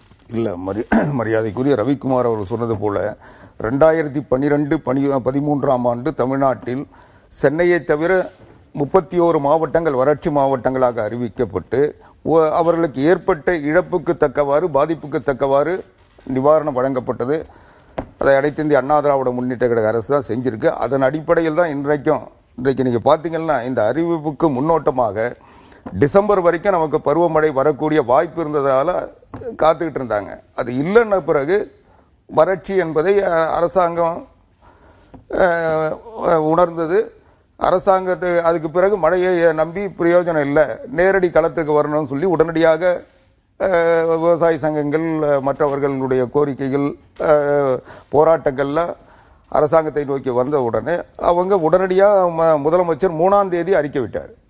அந்த அறிக்கையிலேயே இன்றைக்கு வரலாறு காணாத ஒரு மாபெரும் பேரிடர் வறட்சி தமிழ்நாட்டை பாதித்திருக்கிறது. இயற்கையாக மட்டுமல்லாமல் செயற்கையாக நமக்கு கிடைக்க வேண்டிய தண்ணீர், காவிரி தண்ணீர் போன்ற பிரச்சனைகளால் செயற்கையாகவும் பாதிப்பு வந்திருக்கிறது. ஆக இயற்கையும் செயற்கையும் பொய்த்து போய்விட்ட காரணத்தால் தமிழ்நாடு ஒரு வரலாறு காணாத வறட்சியை சந்தித்திருக்கிறது. நமக்கு கிடைத்திருக்க வேண்டிய கிடைக்கும் என்று எதிர்பார்த்த மழையின் அளவு மிகவும் குறைந்திருக்கிறது. இந்த சூழ்நிலையில் விவசாயிகள் யாரும் பாதிப்பு விவசாயிகளுடைய பாதிப்பை அரசாங்கம் ஏற்றுக்கொள்ளும். அரசாங்கம் உங்களோடு இருக்கிறது. உங்களுடைய பிரச்சனைகளை அரசாங்கம் தெரிந்திருக்கிறது. அரசாங்கம் தேவையான நிவாரண பணிகளை நிச்சயமாக செய்வோம் என்ற உத்தரவாதத்தை தந்து 3ஆம் தேதி கொடுத்த உத்தரவாதத்தை முதல் மரணம் திருத்துறைப்பூண்டில 2 மாதங்களுக்கு முன்னால் நடந்த போது ஒரு ஆறுதலாக அரசாங்கம் இருக்குன்னு அறிவிப்பு கொடுத்திருந்தால் ஒருவேளை அது விவசாயிகளை இன்னும் கொஞ்சம் நம்பிக்கையோடு இருக்க வைத்திருக்குமாங்கிற கேள்வி. 31ஆம் தேதி வரைக்கும் மழைக்கான அது நீங்க நான் முடிச்சல அதிகாரப்பூர்வமா அரசாங்கத்துக்கு சொல்றதுக்கு வறட்சி. ஆனா அதை நம்மளால முன்கூட்டியே ஃபோர்காஸ்ட் பண்ண முடியல. நீங்க பேசுறது கல நிலவரத்தை பேசுறீங்க, யதார்த்த. ஆனா முதலமைச்சருடைய அறிக்கை என்பது விதிமுறைகளின்படி பேரிடர் நிவாரண பணிகளை எப்படி செய்ய வேண்டும், அதற்காக மத்திய அரசு வடிவமைத்திருக்கின்ற வரையறுத்திருக்கின்ற விதிமுறைகளின்படி மத்திய அரசுக்கு கொடுக்கிற அறிக்கைக்கு நம்ம விதிமுறைப்படி போகலாம். அதான் அரசாங்கத்தினுடைய நடவடிக்கை. உடனடியாக மாவட்ட ஆட்சித்தலைவர்கள் இதற்கான பணியில் இருக்கிறாங்க. அவங்களோட மூத்த IAS அதிகாரிகளும் அமைச்சர்களும் கள ஆய்வு செய்து உடனடியாக பாதிப்பினுடைய வறட்சியினுடைய தன்மையை அளவை அளவிட்டு 9ஆம் தேதி அறிக்கை தருவார்கள். 10ஆம் தேதி அறிவிப்பு தரன்னு சொன்னார். அதுதான் இன்னைக்கு உடனடியாக அறிவிக்கப்பட்டிருக்கு. ஆக களத்தில் என்ன தகவல் கிடைத்ததோ பேரிடர் நிவாரண நிதியை கையாளுவதற்கு மத்திய அரசாங்கமிடமிருந்து பெறுவதற்கு அதை பயன்படுத்துவதற்கு எந்த விதிமுறைகள் வகுக்கப்பட்டிருக்கிறதோ அந்த விதிமுறைகள் அடிப்படையில் இன்றைக்கு ஆய்வுகள் மேற்கொள்ளப்பட்டு அறிவிக்கப்பட்டிருக்கிறது. இதுல எந்த இடத்திலையும் அரசாங்கம் கவனக்குறைவா இல்லை. அரசாங்கம் உறுதியா இருந்ததுனால தான், அரசாங்கம் தெளிவா இருந்ததுனால தான், அரசாங்கம் எந்தவித கர்நாடக அரசாங்கம் ஏற்கனவே நிதியை வாங்கிட்டாங்க, நம்ம லேட்டா போறோம் அப்படிங்கிற ஒரு விவசாயிகள் நேரடி களத்தில் பாதிக்கப்பட்டவர்களுக்கு விவசாய நேட்டு. நீங்க பாத்தீங்கன்னா வார்தா புயல் சென்னையை பாதிச்சது. திருவள்ளூர் காஞ்சிபுரம் மாவட்டங்களில் வெள்ளத்தை நோக்கி எதிர்பார்த்துட்டு இருந்தோம். ஆனா மழை தண்ணி கிடைக்கல. வெள்ளம் பாதிப்பு உருவாக்குச்சே தவிர நமக்கு பயன் கிடைக்கல. அதுக்காக அரசாங்கம் அதை எதிர்பார்த்து தான் இருக்க முடியும். இப்போ எந்த நேரத்தில் மழை வரக்கூடிய வாய்ப்புகள் இருக்க நேரத்தில் நீங்க ஒரு அறிக்கையை மத்திய அரசாங்கத்துக்கு தந்தாலோ அல்லது ஒரு அறிவிப்பு செய்தாலோ அது தவறான அறிவிப்பா மாறிடாதா? அதனால அரசாங்கம் அதன் கால வரைக்கும் காத்துட்டு இருந்தாங்க. அதை இன்றைக்கு ஆய்வு செய்து உடனடியாக செஞ்சிருக்காங்க. மரியாதைக்குரிய விவசாய சங்க தலைவர் சண்முகம் அவர்கள் பேசுற போது சொன்னார், இந்த பயிர்க்கடனுக்கு இன்சூரன்ஸ் கம்பெனிகளை நம்பி இருக்க முடியாதுன்னு.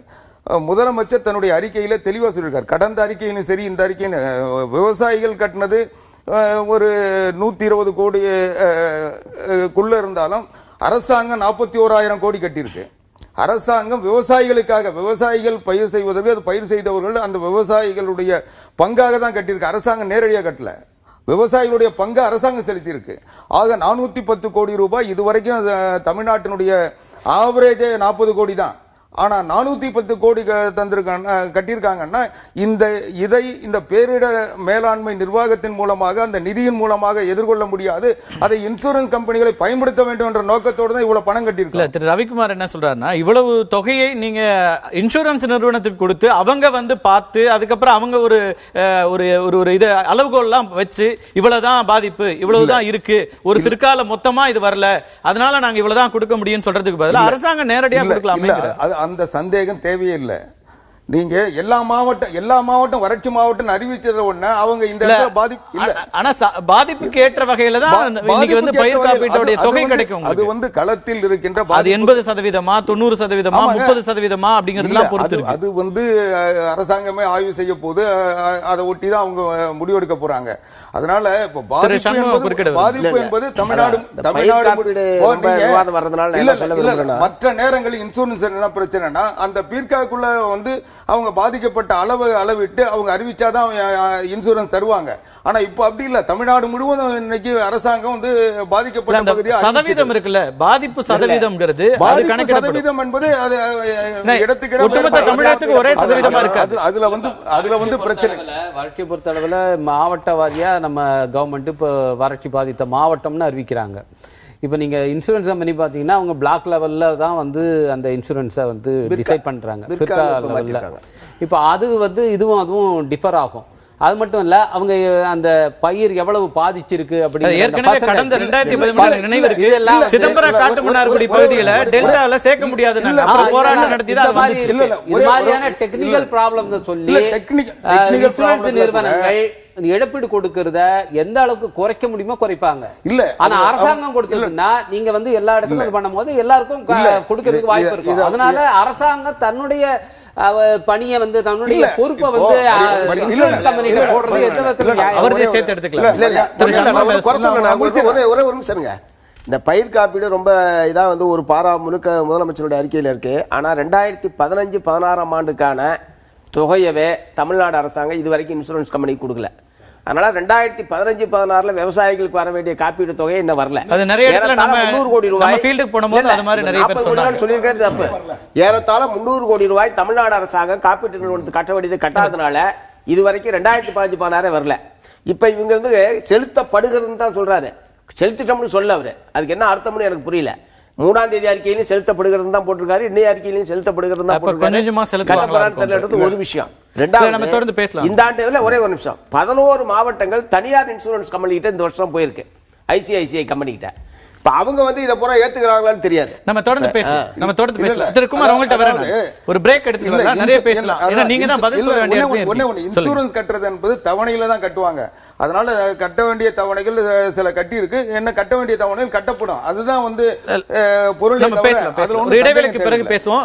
முக்கியமா திருமதி வானதி அவர்களிடம் கேட்க வேண்டியிருக்கிறது. டிமானிட்டைசேஷனுக்கு பிறகு இந்த பிரச்சனை என்பது இன்னும் பெரிய அளவிற்கு வெடித்திருக்கிறது. விவசாய தொழிலாளர்கள் பெரிய அளவிற்கு பாதிக்கப்பட்டிருக்கிறார்கள் என்கிற பார்வையும் திரு மணி உள்ளிட்டவர்களால் வைக்கப்படுகிறது. மத்திய அரசாங்கம் இப்போது என்ன செய்ய போகிறது? ஏற்கனவே வாரதால கேட்டிருந்தோம், அதுக்கே இன்னும் நிதி வரல. இப்போ இந்த இதுக்கு முன்கூட்டியே மத்திய அரசு ஏதாவது உதவி செய்யுமா என்கிற கேள்விகளும் உங்களை நோக்கி எழுப்பப்படுகின்றன. ஒரு சிறிய இடைவேளைக்கு பிறகு தொடர்ந்து பேசுவோம். தமிழகத்தை வறட்சி மாநிலமாக அறிவித்த அரசு அதற்கான நிவாரணங்களையும் வழங்கி இருக்கிறது. இந்த நிவாரணம் எந்த அளவிற்கு போதுமானதாக இருக்கும், விவசாயிகளுக்கு நம்பிக்கை ஊட்டுவதாக இருக்கும் என்பது குறித்து பேசிக் கொண்டிருக்கின்றோம். பாரதிய ஜனதா கட்சி மத்தியில் ஆட்சியில் இருக்கிறது. மத்திய அரசு என்ன செய்ய போகிறது என்கிற கேள்விகளும் இங்கே எழுப்பப்பட்டன. குறிப்பாக திரு மணி உள்ளிட்டவர்கள் டிமானிட்டைசேஷன், இந்த பண மதிப்பு இழப்பு என்பதும் கூட கூடுதல் சுமையாக மாறி இருக்கிறது என்கிற பார்வையை முன்வைத்திருக்கிறார். கூடுதலாக மத்திய அரசாங்கம் உடனடியாக நிவாரண தொகையோ அல்லது வேறு விதமான கருணை பார்வையோ உடனடியாக ஏன் வழங்க இயலவில்லை என்கிற கேள்வியும் இருக்கிறது. இல்ல, உடனடியாக 2-3 விஷயம் சேர்த்து கேட்டிருக்கீங்க. டிமானிட்டைசேஷனோட பாதிப்பு, அதுக்கு பின்னால வறட்சி மாநிலமாக தமிழகத்தினுடைய முதலமைச்சர் இன்னைக்கு வந்து சொன்னது, இந்த நிவாரணம் என்பது போதுமானதாக இருக்கிறதா அப்படின்னு இருக்கு. முதல்ல பணம் மதிப்பிழப்பு விவகாரத்தை பொறுத்த வரைக்கும் அது தமிழகம் அப்படிங்கறதோட மட்டுமே நம்ம பொருத்தி பார்க்க வேண்டியதில்லை. அகில இந்திய அளவிலே ஒட்டுமொத்தமாக எடுக்கப்பட்ட ஒரு நடவடிக்கை. வறட்சி தமிழகத்தில் அதுல குறிப்பாக இல்ல, வறட்சி தமிழகத்துக்கு மட்டும் இல்லைங்க, மத்த மாநிலத்திலயும் வறட்சி மாநிலங்கள் இருக்காங்க. ஒட்டுமொத்தமா ஒரு மாநிலமாக இருக்கிறதுல தமிழகத்துல இப்ப இந்த முறை தற்கொலைகளும் வந்திருக்கின்றன. முதல் முறையாக அரசு அதிகாரப்பூர்வமாக ஏற்றுக்கொண்டதாக தற்கொலைகள் மாறி இருக்கிறது. அந்த அளவுல தமிழகத்தினுடைய பாதிப்பை சொல்றேன் நான். கட்டாயம். அதனாலதான் இங்க பாத்தீங்கன்னு சொன்னா தமிழகத்தை பொறுத்தவரை வறட்சி மாநிலமாக அறிவிக்க கோரி அத்தனை அரசியல் கட்சிகளும் குரல் கொடுக்கின்ற சூழல். அரசியலை தாண்டி இருக்கக்கூடிய பல்வேறு துறையை சார்ந்தவர்களும் இந்த வறட்சியை பற்றி அரசாங்கத்திற்கு சொல்லக்கூடிய நிலைமை இந்த மாதிரியான சூழ்நிலைகளால் தான் உருவாயிருக்கு. அதனால பண மதிப்பிழப்பு விஷயத்தை பொறுத்த வரைக்கும் அதில் மக்களுக்கு சிரமங்கள் இருந்தது என்பதை அரசாங்கம் நன்றாக அறியும். அதனால் வறட்சி வந்ததா இல்ல அதனால வறட்சி இதுல வந்து நீங்க அதிகமாக மக்கள் உணரப்பட்டதா அப்படின்னா நிச்சயமா நம்ம 2 பேருமே 2 விஷயத்தை பார்க்கணும். ஒரே நேரத்துல 2 கஷ்டம் வர மாதிரி தான். கஷ்டம் நான் சொல்றது பண மதிப்பிழப்பு விஷயத்துல நம்மளுக்கு ஏற்பட்ட சிரமங்கள், அது தெளிவாக பிரதமர் நாட்டு மக்களுக்கு சொன்னார். சிறிது நாட்களுக்கு நாம் இதை பொறுத்து கொள்ள வேண்டும் என்பதை ரொம்ப வெளிப்படையாகவும் வந்து பிரதமர் சொல்லி இருக்காரு. அதனால பண மதிப்பிழப்பு விஷயம், வறட்சி அப்படிங்கிற விஷயத்தை நாம ஒண்ணு சேர்த்து 2க்கு கம்பேரிட்டிவ் கொண்டு வந்து சேர்க்க வேண்டியது இல்ல. விவசாய தொழிலாளர்களை பொறுத்தவரைக்கும் அவர்களுக்கான தினக்கூலி என்பது பிரச்சனையாக மாறுச்சுங்கிறதுனாலதான் அது வருது. இங்க நீங்க மற்றவர்கள் பொறுத்துக்கலாம், சிரமங்களை தவிர்க்க முடியும். நிச்சயமா வந்து நாட்டினுடைய முன்னேற்றத்துக்காக ஒரு விஷயத்தை கொண்டு வரும், அதுக்கு சிரமங்களை நம்ம சந்திக்கலாம்னாலும் இந்த மாதிரியான நெருக்கடி நிலைகள் அது கூடுதல் சுமையாயிடுச்சுங்கிற ஒரு பார்வை முன்வைக்கப்படுது. இல்ல கட்டாயம் நான் அதை வந்து ஒத்துக்கிறேன். நீங்க வந்து குறிப்பாக டெய்லி வந்து அந்த சில்லறையில கொடுக்கக்கூடிய பணமா நாம வந்து கொடுத்து பழகினவங்களுக்கு, உடனடியா அவங்க வங்கி கணக்குகள்ல இணையாதவங்களுக்கு இந்த சிரமங்கள் இருந்ததை நாங்க மறுத்து நாங்க பேசல. கூடுதல் சிரமங்கள் இருந்தது என்பது உண்மைதான். அது தமிழகத்திற்கு மட்டுமல்ல, தமிழகம் மாதிரியே வறட்சி பாதித்த மற்ற மாநிலங்களுக்கும் இது பொருந்தும் அப்படின்னு சொல்றேன். அதனால குறிப்பாக தமிழகத்தை எடுத்துக்கொண்டால் இந்த வறட்சி மாநிலமாக அறிவிக்க வேண்டும் என்பதை தொடர்ச்சியாக வலியுறுத்தலுக்கு பின்பாக இன்று அறிவிக்கக்கூடிய ஒரு சூழல் இருக்கிறது. இதை நீங்க மத்திய அரசாங்கம் உதவி செய்யுமான்னு கேக்குறீங்க. நேரடியாக மத்திய அரசாங்கம் உதவி செய்ய முடியாது. மாநில அரசாங்கத்துக்கிட்ட இருந்து டிமாண்ட் வரணும். அது சம்பந்தமான என்னென்னவெல்லாம் ஆதாரங்கள் இருக்குங்கிற விஷயத்தெல்லாம் எடுத்துக்கணும். அதுக்கப்புறம் தொடர்ச்சியாக நாம மத்திய அரசாங்கத்துக்கிட்ட அவங்க என்ன சட்டப்படி வழிமுறைகள்ல போய் நம்ம அவங்க கிட்ட வாங்க முடியுமோ இப்படிதான் பண்ண முடியுமே தவிர உடனடியாக எந்த ரிப்போர்ட்டும் இல்லாம இவ்வளவு தொகை வேணும்னு கேட்டிருக்கோம். இதுவரைக்கும் அதற்கான நிதியும் வரல. அந்த நிதி வந்திருந்தால் ஓரளவுக்கு நாங்க இதை ஏதாவது சமாளிக்க முடியும். ஏற்கனவே தமிழ்நாடு நிதிச்சுமையில இருக்கிறது. இந்த நேரத்தில் மத்திய அரசாங்கம் கை கொடுத்திருந்தால் உடனடியாக நாங்க செய்ய முடியுங்கிறாங்க. நிச்சயமா நான் வரதா புயல் பாதிப்பு விஷயத்துல மாநில அரசாங்கத்துக்கு எப்ப ரிக்வெஸ்ட் போச்சு, எத்தனாம் தேதி அவங்க ரிப்போர்ட் கொடுத்திருக்காங்க, இதையும் நம்ம பார்த்துதான் அதுல நம்ம சொல்ல முடியும். மத்திய அரசாங்கம் பார்க்க வந்ததே 16 நாட்களுக்கு பிறகுதான் அந்த குழு வந்தது அப்படிங்கிற விமர்சனமும் இருக்கு. அதற்கு பிறகு தமிழக அரசாங்கத்தினுடைய டிமாண்ட் போயிடுச்சு.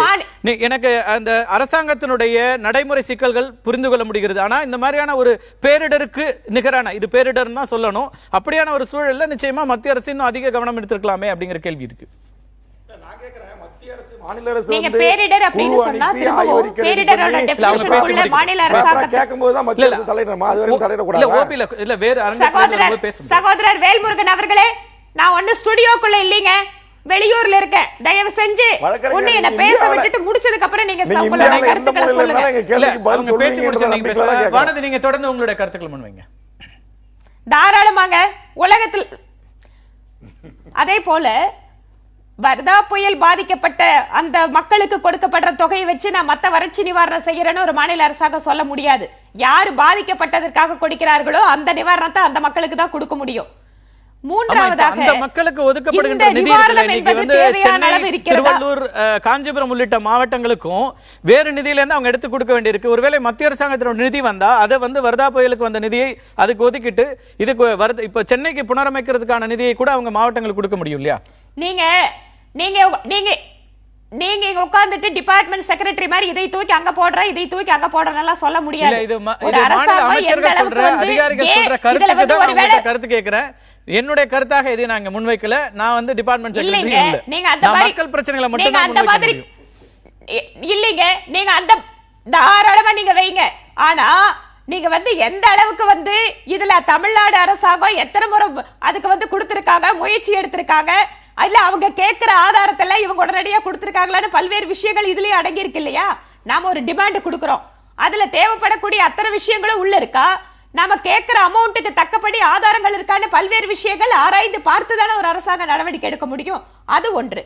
ரெண்டாவது, நீங்க இந்த மாதிரியான சூழல் அப்படின்னு வரும்போது உடனடியாக நிதி அப்படின்னு பேரிடர் மேலாண்மையிலிருந்து ஏன் உடனடியாக கொடுக்க கூடாதுன்னா, தாராளமாக பேரிடர் மேலாண்மை என்று அறிவிப்பு செய்யக்கூடிய அளவில் மாநில அரசாங்கம் அதற்கான முயற்சிகளை எடுக்கணும்.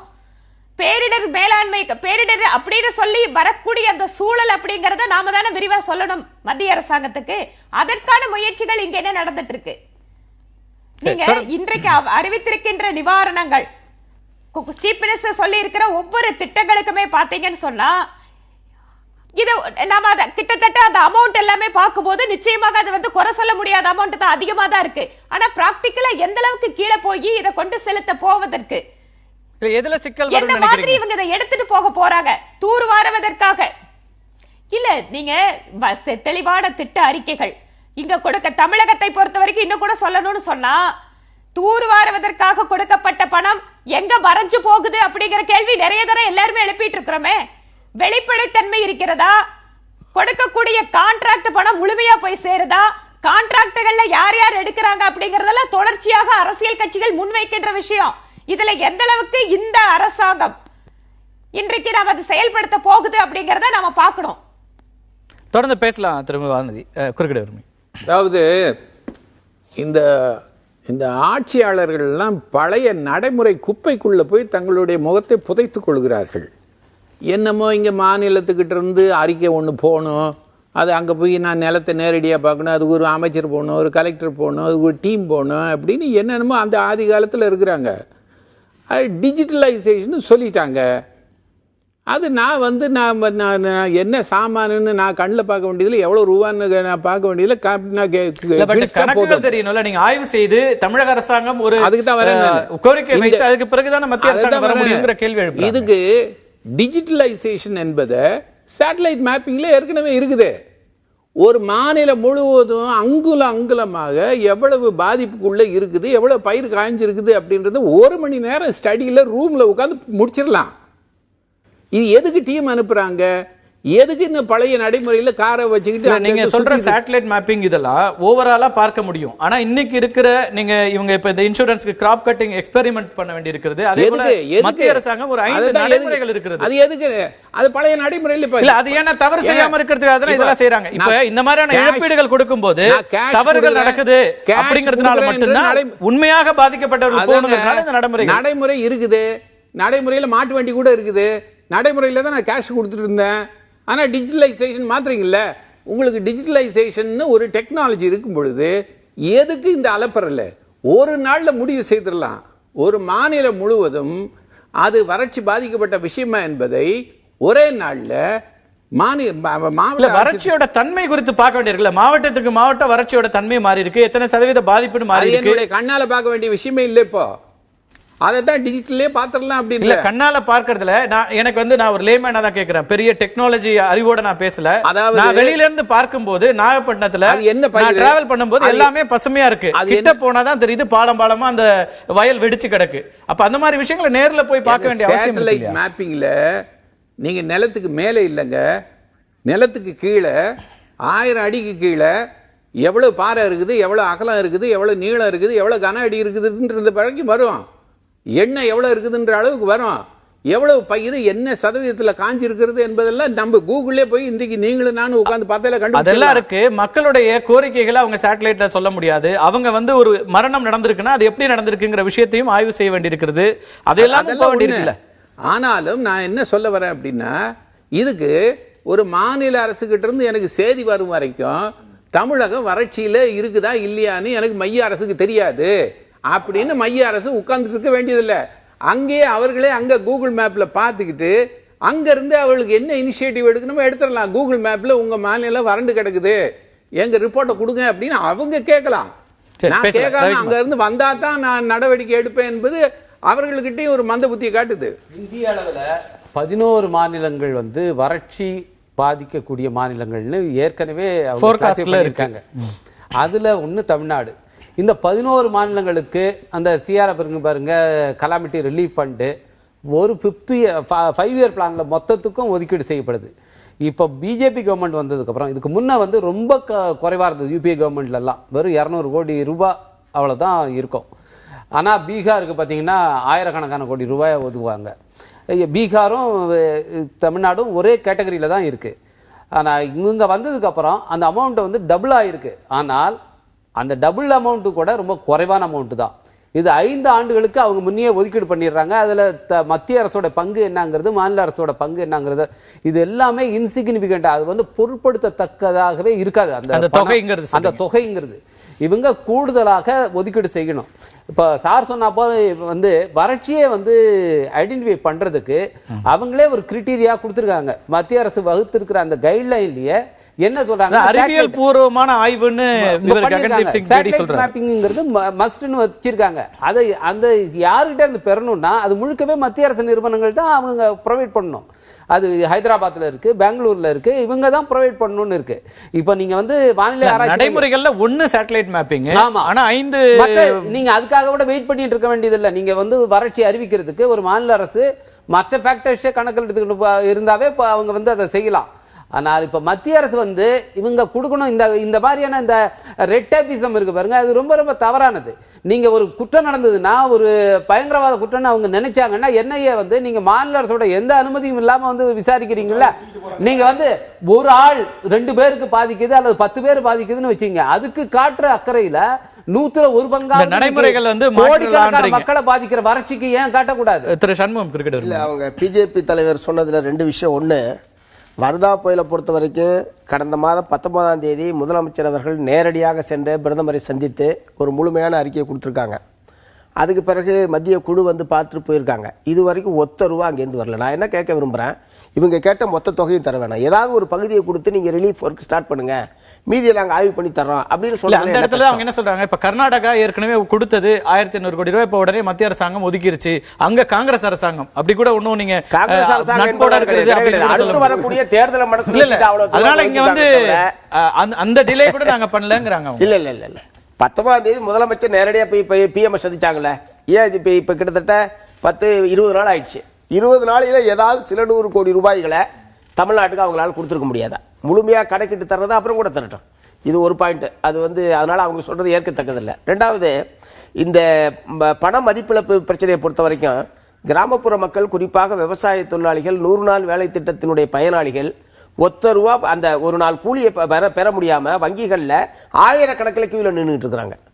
900 கோடி ரூபாய் இதுவரைக்கும் 900 கோடி ரூபாய் மத்திய அரசாங்கம் தமிழ்நாட்டுக்கு தர வேண்டிய பணத்தை தரல. அதனால பல 3-4 மாதமாக விவசாய தொழிலாளிகள், இந்த 100 நாள் வேலை திட்ட பயனாளிகளுக்கு சம்பளம் கொடுக்க முடியல அரசாங்கம். வானதி குறுக்கிட விரும்புறாங்க, நீங்க குறுக்கிட விரும்புனீங்க வானதி. நிறைய கேள்விகள் உங்களை நோக்கியும் இருக்கிறது. அதாவது சீஃப் மினிஸ்டர், நம்மளோட முதலமைச்சர் வந்து பிரதம மந்திரி பார்த்து கொடுத்துட்டு வந்தாரு, ஏன் உடனடியா பணம் கொடுக்கலன்னாரு. முதலமைச்சர் ஒவ்வொரு டிமாண்டும் தனித்தனியா எங்களுக்கு இதெல்லாம் வேணும்னு தான் கொடுத்தாரே தவிர, வறட்சியை பொறுத்த வரைக்கும் இந்த மாதிரி நாங்க எஸ்டிமேட் பாய்ந்து இருக்கோம், இது வந்து நாங்க எதிர்பார்க்கப்படக்கூடிய இழப்பு இவ்வளவு இருக்கு, இதுல முதல் கட்ட தவணையாக எங்களுக்கு இது வேணும், இது இந்த மாதிரி ஆதாரம் இருக்கு அப்படிங்கிற விஷயத்தை சொல்லலையே. நீங்க அப்படி இல்லாம ஏதோ பொத்தாம் பொதுவா நீங்க வந்து கொண்டு போய் 20 கோரிக்கை கொடுத்தாரு, அதுல கொஞ்சம் அமௌண்ட் ஏன் முன்னாடி கொடுக்கல அப்படின்னு கேட்டா இது எப்படி? இது 20-60 கோரிக்கையை பத்தியே நான் பேசல.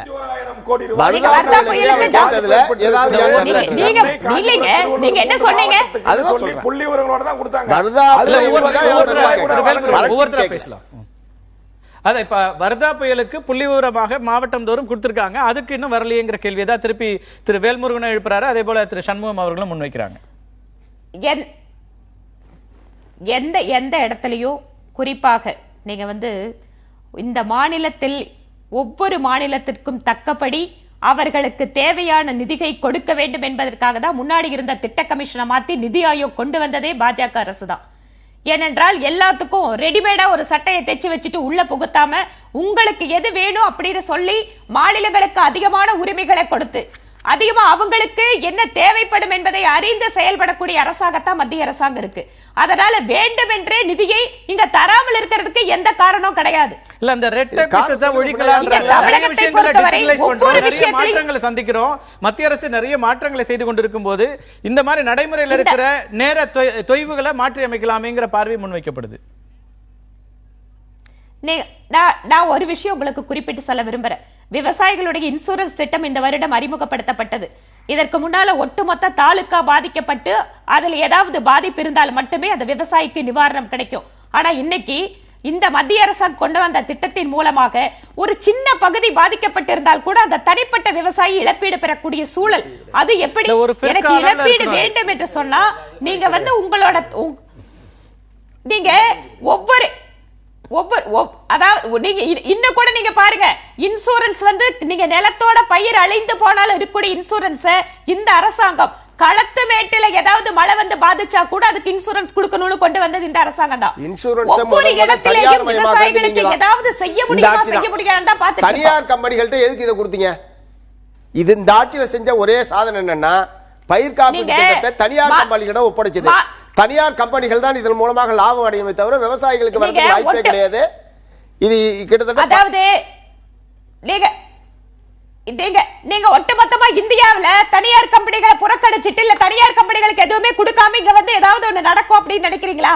ஒட்டுமொத்தமா தனியார் முதலாளிகளே வேண்டாம்னு சொல்ல முடியுமா? பொதுத்துறை இன்சூரன்ஸ் கம்பெனி நல்ல முறையில் ஏற்கனவே செய்து பொதுத்துறை நிறுவனங்கள் இந்த நாட்டில எத்தனை ஆரம்பிச்சீங்க?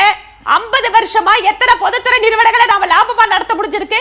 பொதுத்துறை நிறுவனங்கள் எல்லாம் இன்னைக்கு இருக்கக்கூடிய நிலைமை எப்படி இந்த மாதிரி மாறிச்சு? மிகுந்த இது லாபத்தோடு ஆரம்பத்துல தான் நடைபெற்றுக் பொதுத்துறை பெரிய கொண்டிருக்கிறது. நிறுவனங்கள் நாட்டுக்கு இன்சூரன்ஸ் வேலை வாய்ப்பு கம்பெனி கொடுக்கணும் தானே இன்சூரன்ஸ் உருவாக்கணும். கம்பெனி LIC ஏன் வந்து அது எல்லாமே தோல்வி LIC அடைஞ்சிட்டு லாபகரமாக மாறிச்சு? தான் நடந்துட்டு இருக்கு. அப்ப LIC தனியார் பொதுத்துறை ஒட்டுமொத்தமா நீங்க நிறுவனம், புறக்கணிச்சிருக்கீங்களா? Life Insurance லாபம் Corporation of கிடையாது. India பொதுத்துறை நிறுவனம் நீங்க தானே. தவறான ஒட்டுமொத்தமா தகவல் அப்படி சொல்ல தெரிவிக்கிறீங்க. முடியுமா? பொதுத்துறை எப்பயாவது நிறுவனங்கள் சொல்லுங்க. ஒட்டுமொத்தமா அப்படி எந்த சொல்ல வருஷமா முடியுமா? ஒட்டுமொத்தமாக அரசாங்கம் திட்டத்தை தீட்டுகின்ற பொழுது அது பொதுத்துறை நிறுவனங்களும் தனியார் நிறுவனங்களும் எல்லாரும் சேர்ந்து போட்டி போடக்கூடிய இடமாகத்தான் இன்னைக்கு நாம கொஞ்சம் கொஞ்சமா அந்த சுமூக சூழ்நிலைக்கு போயிட்டு இருக்கோம். இல்ல, ஒரு காலத்துல இன்சூரன்ஸ் பத்தி முழுசா பொதுத்துறை பேசணும்னா வங்கிகள் பேசலாம். மட்டும் இருந்த ஒரு ஏன்னா, சூழல் மாறி பல இன்று தனியார் துறை விவசாயிகளுடைய வந்தது. அதே போல இன்சூரன்ஸ் நிறுவனங்கள் எல்லா துறைகளிலும் நீங்க விவசாயிகளுக்கு செஞ்சிருக்கக்கூடிய திட்டங்களை பத்தி பேச மாட்டேங்கிறீங்க. ஏன் நீங்க என்ன தனியாருக்கு செஞ்சீங்கன்னு கொடுத்தது சொல்றீங்க? என்ன தனியாருக்கு செஞ்சீங்கன்னு கொடுத்தது சொல்லுங்க. மூலமா உங்க ஏதாவது ஒரு ஆட்சியில இடத்துல பாதிப்பு இருந்ததுன்னா விவசாயிகளுடைய சொல்லுங்க. ஆக தற்கொலை மொத்தம் உங்க 24% எண்ணம் என்னன்னு கேட்டா, அதிகரிச்சிருக்கிறதா உங்க தனியாருக்கு சாதனை. கொடுக்க என்ன கூடாதுங்கிறதா செஞ்சீங்கன்னு உங்க எண்ணமா இருக்கே தவிர விவசாயிக்கு உண்மையா பாதிப்பில் இருந்து விடுதலை பேசுறது அடையறான்னு கேட்குமா பார்க்க மாட்டேங்கிறீங்க. சரி, தொடர்ந்து பேசலாம். வானதி, ஒரு பிரேக் எடுத்துட்டு வரலாம். இங்க மட்டும் இல்ல, பெரும்பாலும் டிஜிட்டல் உலகத்தை அதிகமாக பார்த்துட்டு இருக்கிற அல்லது டிஜிட்டல்லயே நிறைய சர்வே நடத்தி கொண்டிருக்கின்ற அந்த அடிப்படையிலும் நிறைய முடிவுகள் எடுத்து கொண்டிருக்கின்ற அரசு என்ற அடிப்படையில் இன்னைக்கு பினான்ஸ் மினிஸ்ட்ரியில இருந்து வைக்கப்பட்டிருக்கின்ற அந்த சர்வேல 65% மாணவர்கள் விவசாயத்திற்கு அதிகமாக பட்ஜெட் ஒதுக்கீடு இருக்கணும் அப்படிங்கிற கோரிக்கை வைத்திருக்கிறாங்க. இந்த கோரிக்கை நிறைவேற்றப்படுமா? விவசாயத்திற்கான ஒதுக்கீடு என்பது இந்த ஆண்டு அதிகமாக இருக்குமா? மத்திய மாநில அரசுகள்கிட்ட தொடர்ந்து பேசலாம் ஒரு சிறிய இடைவேளைக்கு பிறகு. வறட்சி நிவாரணம் குறித்து பேசிக் கொண்டிருக்கின்றோம். திரு மணி, தொடர்ந்து திரு கிறிஸ்துதாஸ் உள்ளிட்டவர்கள் சொன்னது என்னன்னா, இப்போ ஏற்கனவே இருக்கிற நடைமுறைகள் எல்லாம் கடந்து இப்ப டிஜிட்டல் வேர்ல்டுக்கு வந்துட்டோம், மத்திய அரசு காத்திருக்க வேண்டாம், உடனே இது உள்ள இறங்கி வர முடியும் அப்படிங்கிற மாதிரி பார்வை முன்வைக்கிறாங்க. நீங்க எப்படி நினைக்கிறீங்க? உண்மைதான். அது அதெல்லாம் பழைய சிஸ்டம். உங்களுக்கு நீங்க இங்க இருந்து அறிக்கை அனுப்பணும், அவங்க அதை கூப்பிட்டு பேசணுன்றதெல்லாம் அவர் சொன்ன மாதிரி இன்னைக்கு இருக்கக்கூடிய டிஜிட்டல் வேர்ல்டில் உங்களால் ஈஸியாக ஒரு அசஸ்மெண்ட்டை பண்ணிட முடியும். சரி, நீங்கள் சொன்னது போல் ஆக்சுவலாக கிரவுண்ட் ரிப்போர்ட் என்னன்றதுக்கு வேண்டுமானால் நீங்கள் போகலாமே ஒழிய ஒரு முதல் கட்ட நிவாரண உதவிகளை அளிப்பதற்கும் அந்த ஃபர்ஸ்ட் இன்ஸ்டால்மெண்ட்டை ரிலீஸ் பண்ணுறதுக்கும் இங்கேருந்து அங்கே அறிக்கை போகணுன்றதுக்கான அவசியங்கள் எதுவுமே கிடையாது. இப்போ நம்ம அடுத்து என்ன நடக்குதுன்னு பார்த்தோம்னா உங்களுக்கு இது வரைக்கும் ஒரு இன்ஸ்டால்மெண்ட் கூட நமக்கு வரலை. நம்ம பேசிக்காக புரிந்து கொள்ள வேண்டிய விஷயம் என்னன்னு கேட்டிங்கன்னா, இந்தியா முழுவதும் சுதந்திர இந்தியாவின் வரலாறுல நாடு விடுதலை அடைந்து கிட்டத்தட்ட இந்த 69 ஆண்டு காலத்தில் இது போன்ற வறட்சி மாநிலங்கள் பாதிக்கப்பட்ட பொழுதெல்லாம் மத்தியில் யார் ஆட்சியில் இருந்தாலும் அந்த நிவாரண உதவி என்பது பார்த்தீங்கன்னா ஒரு பேசிக்கலி ஒரு பொலிட்டிக்கல் கன்சிடரேஷன்ல தான் நடந்திருக்கு. இதுதான் யதார்த்தம். இந்த ஆட்சி அந்த ஆட்சின்னு இல்லை. அப்படி பார்க்கும் பொழுது மத்தியில் ஆளக்கூடிய பாஜக அரசு இருக்கு. உங்களுக்கு கர்நாடகால அவங்க 1700 கோடி சொச்சத்தை கொடுத்திருக்காங்கன்னா அவங்களுக்கு தேர்தல் இந்த ஆண்டு வரப்போகுதுன்னு நினைக்கிறேன். அதுல அதையும் தேர்தலோட தான் கண்டிப்பா இது நம்ம இதை பேசிதான் ஆகணும். இது ஆகவே அங்க அவங்களுக்கு அந்த வாய்ப்பு இருக்குது. 1700 crore பிளஸ் அங்க ரிலீஸ் பண்றாங்க. தமிழ்நாட்டில் அவங்களுக்கு அந்த மாதிரி எந்த விதமான இதுவும் கிடையாது. 2% வாக்கு வங்கி தான் இன்னும் 4.5 ஆண்டுகள் அவர்களுக்கு இருக்கிறது. ஆகவே இந்த மாதிரியான ஒரு சூழல்ல மத்திய சர்க்கார் யாராக இருந்தாலும், குறிப்பாக பாஜக சர்க்கார் என்னும் பொழுது அவர்கள் அந்த பொலிட்டிக்கல் கன்சிடரேஷன்ல தான் நிதி உதவி என்பது வழங்கப்படும். ஒன்று.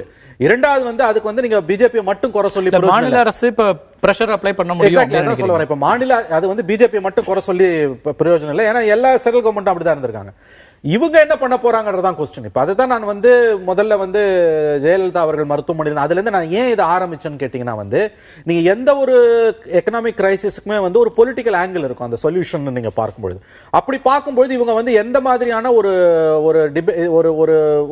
ஒரு ஆர்குமெண்ட் முன்வைக்க போறாங்க, ஒரு ஹார்ட் பார்கெனிங் பண்ண போறாங்க. இதுல என்னன்னா எனக்கு ஒரு விஷயம் புரியல. 50 எம்பிக்கள் இவங்க கிட்ட இருக்காங்க. 3rd லார்ஜஸ்ட் பார்ட்டி இவங்க.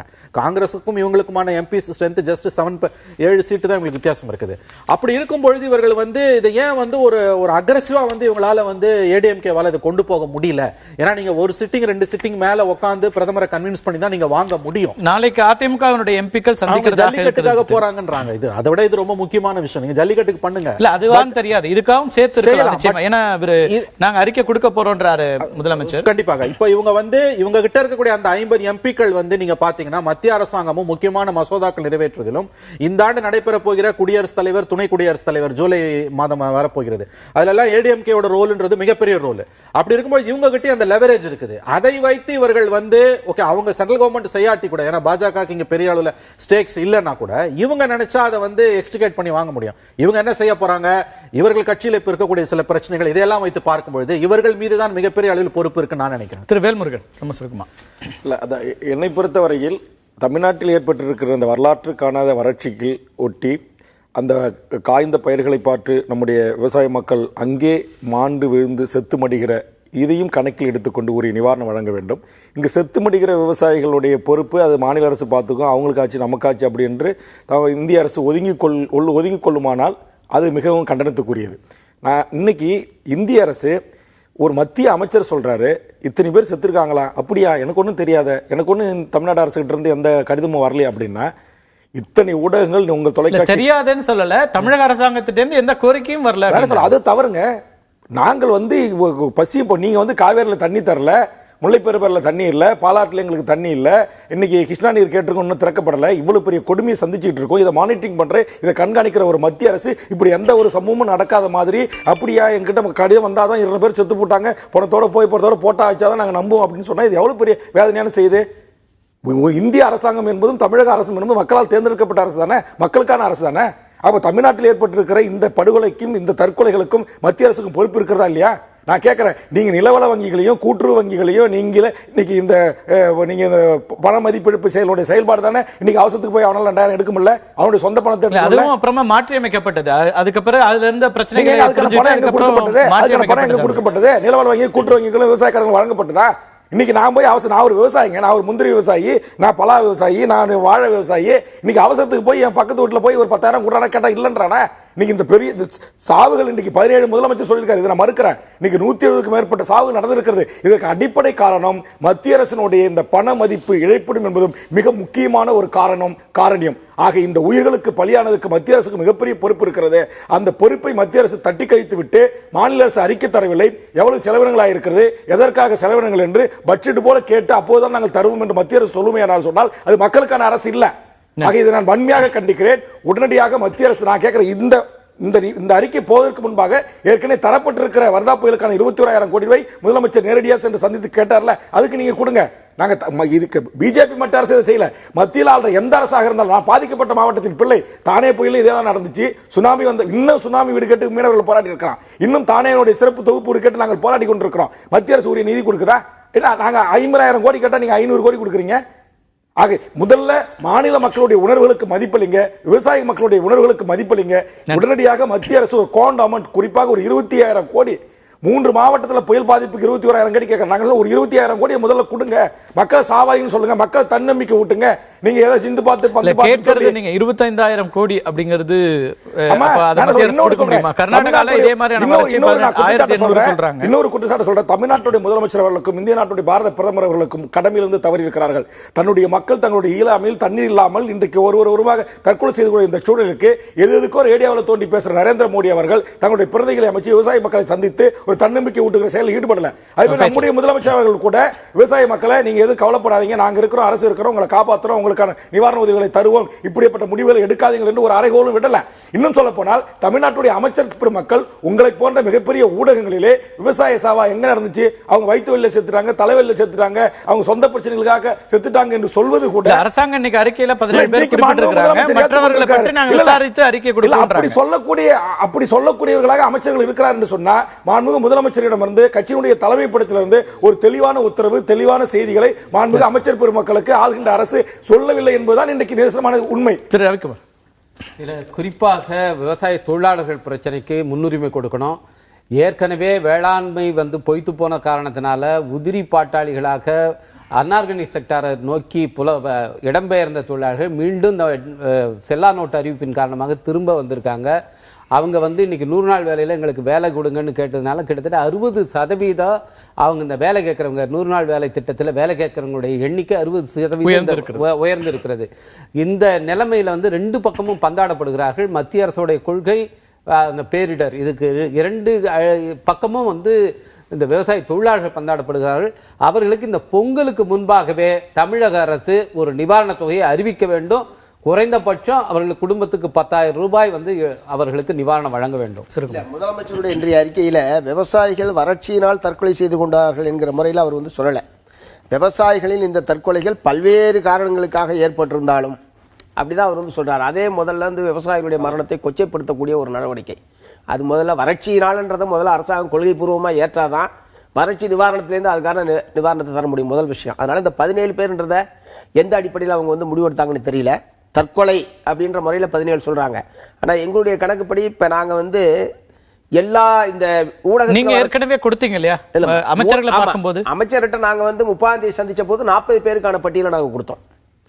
பெயர் முகவரியோட கொடுத்திருக்கீங்க? முகவரியோட கொடுத்திருக்கோம். அந்த 40 என்பதும் நாங்க ஒவ்வொரு வீடா போய் அவங்க குடும்ப உறுப்பினர்கள்ட்ட அக்கம் பக்கத்தில் விசாரிச்சு விவசாய நெருக்கடியினால் தான் இறந்து போனார்களா என்பதை அறிந்து கொண்டுதான் நாங்க வந்து பட்டியல் கொடுத்தோம். ஊடகத்துல எவ்வளவு, இயற்கையான மரணங்கள் எவ்வளவு? நீங்க கொடுத்த 40ல 20 பேர் இயற்கை மரணம் என்பதை நான் மறுக்கிறேன். இயற்கை மரணம் இல்ல, தற்கொலை அல்லது தற்கொலை இல்லாத மரணம். ஒரு விவசாயி தன்னுடைய விவசாயினுடைய விளைநிலங்களுக்கு போறான், அங்க காய்ந்து கிடக்கிறது, அந்த நெல்மணிகள் வந்து பேராபத்தால மாரடைப்பு ஏற்பட்டு அதே இடத்துல சுருண்டு விழுந்து சாவறாங்க. அதையும் நீங்க கணக்கில் எடுத்துக்கல. விஷம் குடிச்சாக தூக்கு மாட்டிக்கினா கேணியில தொங்கினா மட்டும்தான் தற்கொலையா நீங்க எடுத்துக்கல. இது ஆய்வு செய்யறோம்ன்றாங்க, எடுத்துக்கலாம். தற்கொலை மற்றும் அதிர்ச்சி மரணங்கள் என்கிற முறையில இப்போ வரைக்கும் நேத்து வரைக்கும் 139 பேர் எங்களுடைய கணக்குப்படி நாங்க எல்லாமே வீடுகளில் போய் ஆய்வு பண்ணி தான் நாங்க வந்து இது பண்றோம்.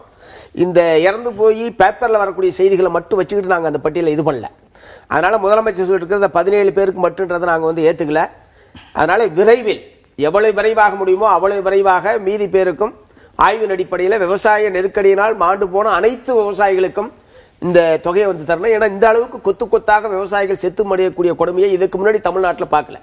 இப்பதான் தினந்தோறும் நம்ம வந்து பாத்துக்கிட்டு இருக்கோம். இந்த நிச்சயமா அது இருக்கு. முதல் முறையாக அரசு ஏற்றுக்கொண்டிருக்கிறது. இப்ப தற்கொலைகள்ங்கிறதே இப்பதான் நம்ம சமீப காலங்கள்ல பாக்குறோம், இது வரைக்கும் வரல.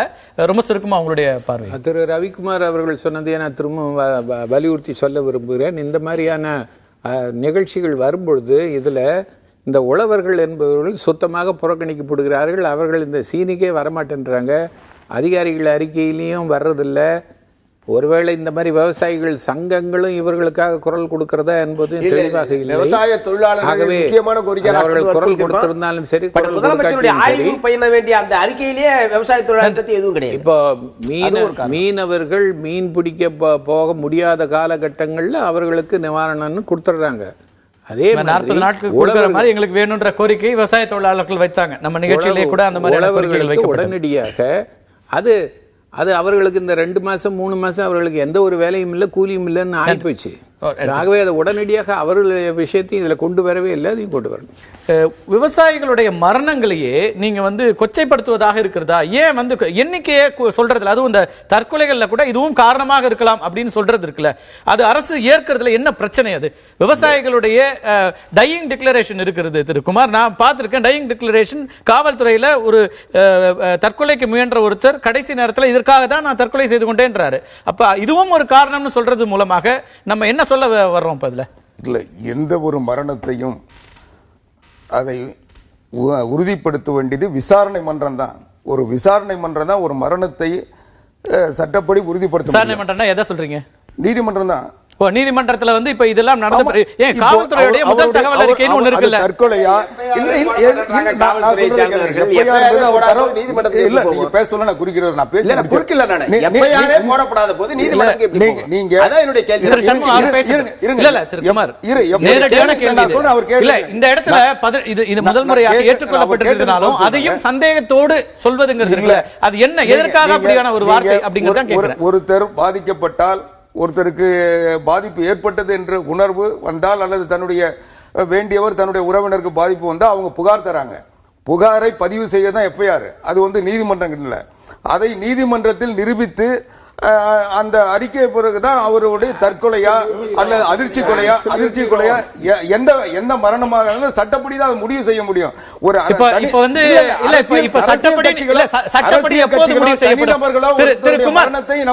சட்டப்படினா எப்ப முடிவு செய்ய முடியுதுல? நீங்க சொல்லுங்க, உங்க நடைமுறைப்படி எஃப்ஐஆர் போடுறோம், அதுக்கப்புறம் விசாரணை நடத்தி, அதுக்கப்புறம் சார்ஜ் ஷீட் போட்டு, அதுக்கப்புறம் வரணுமா?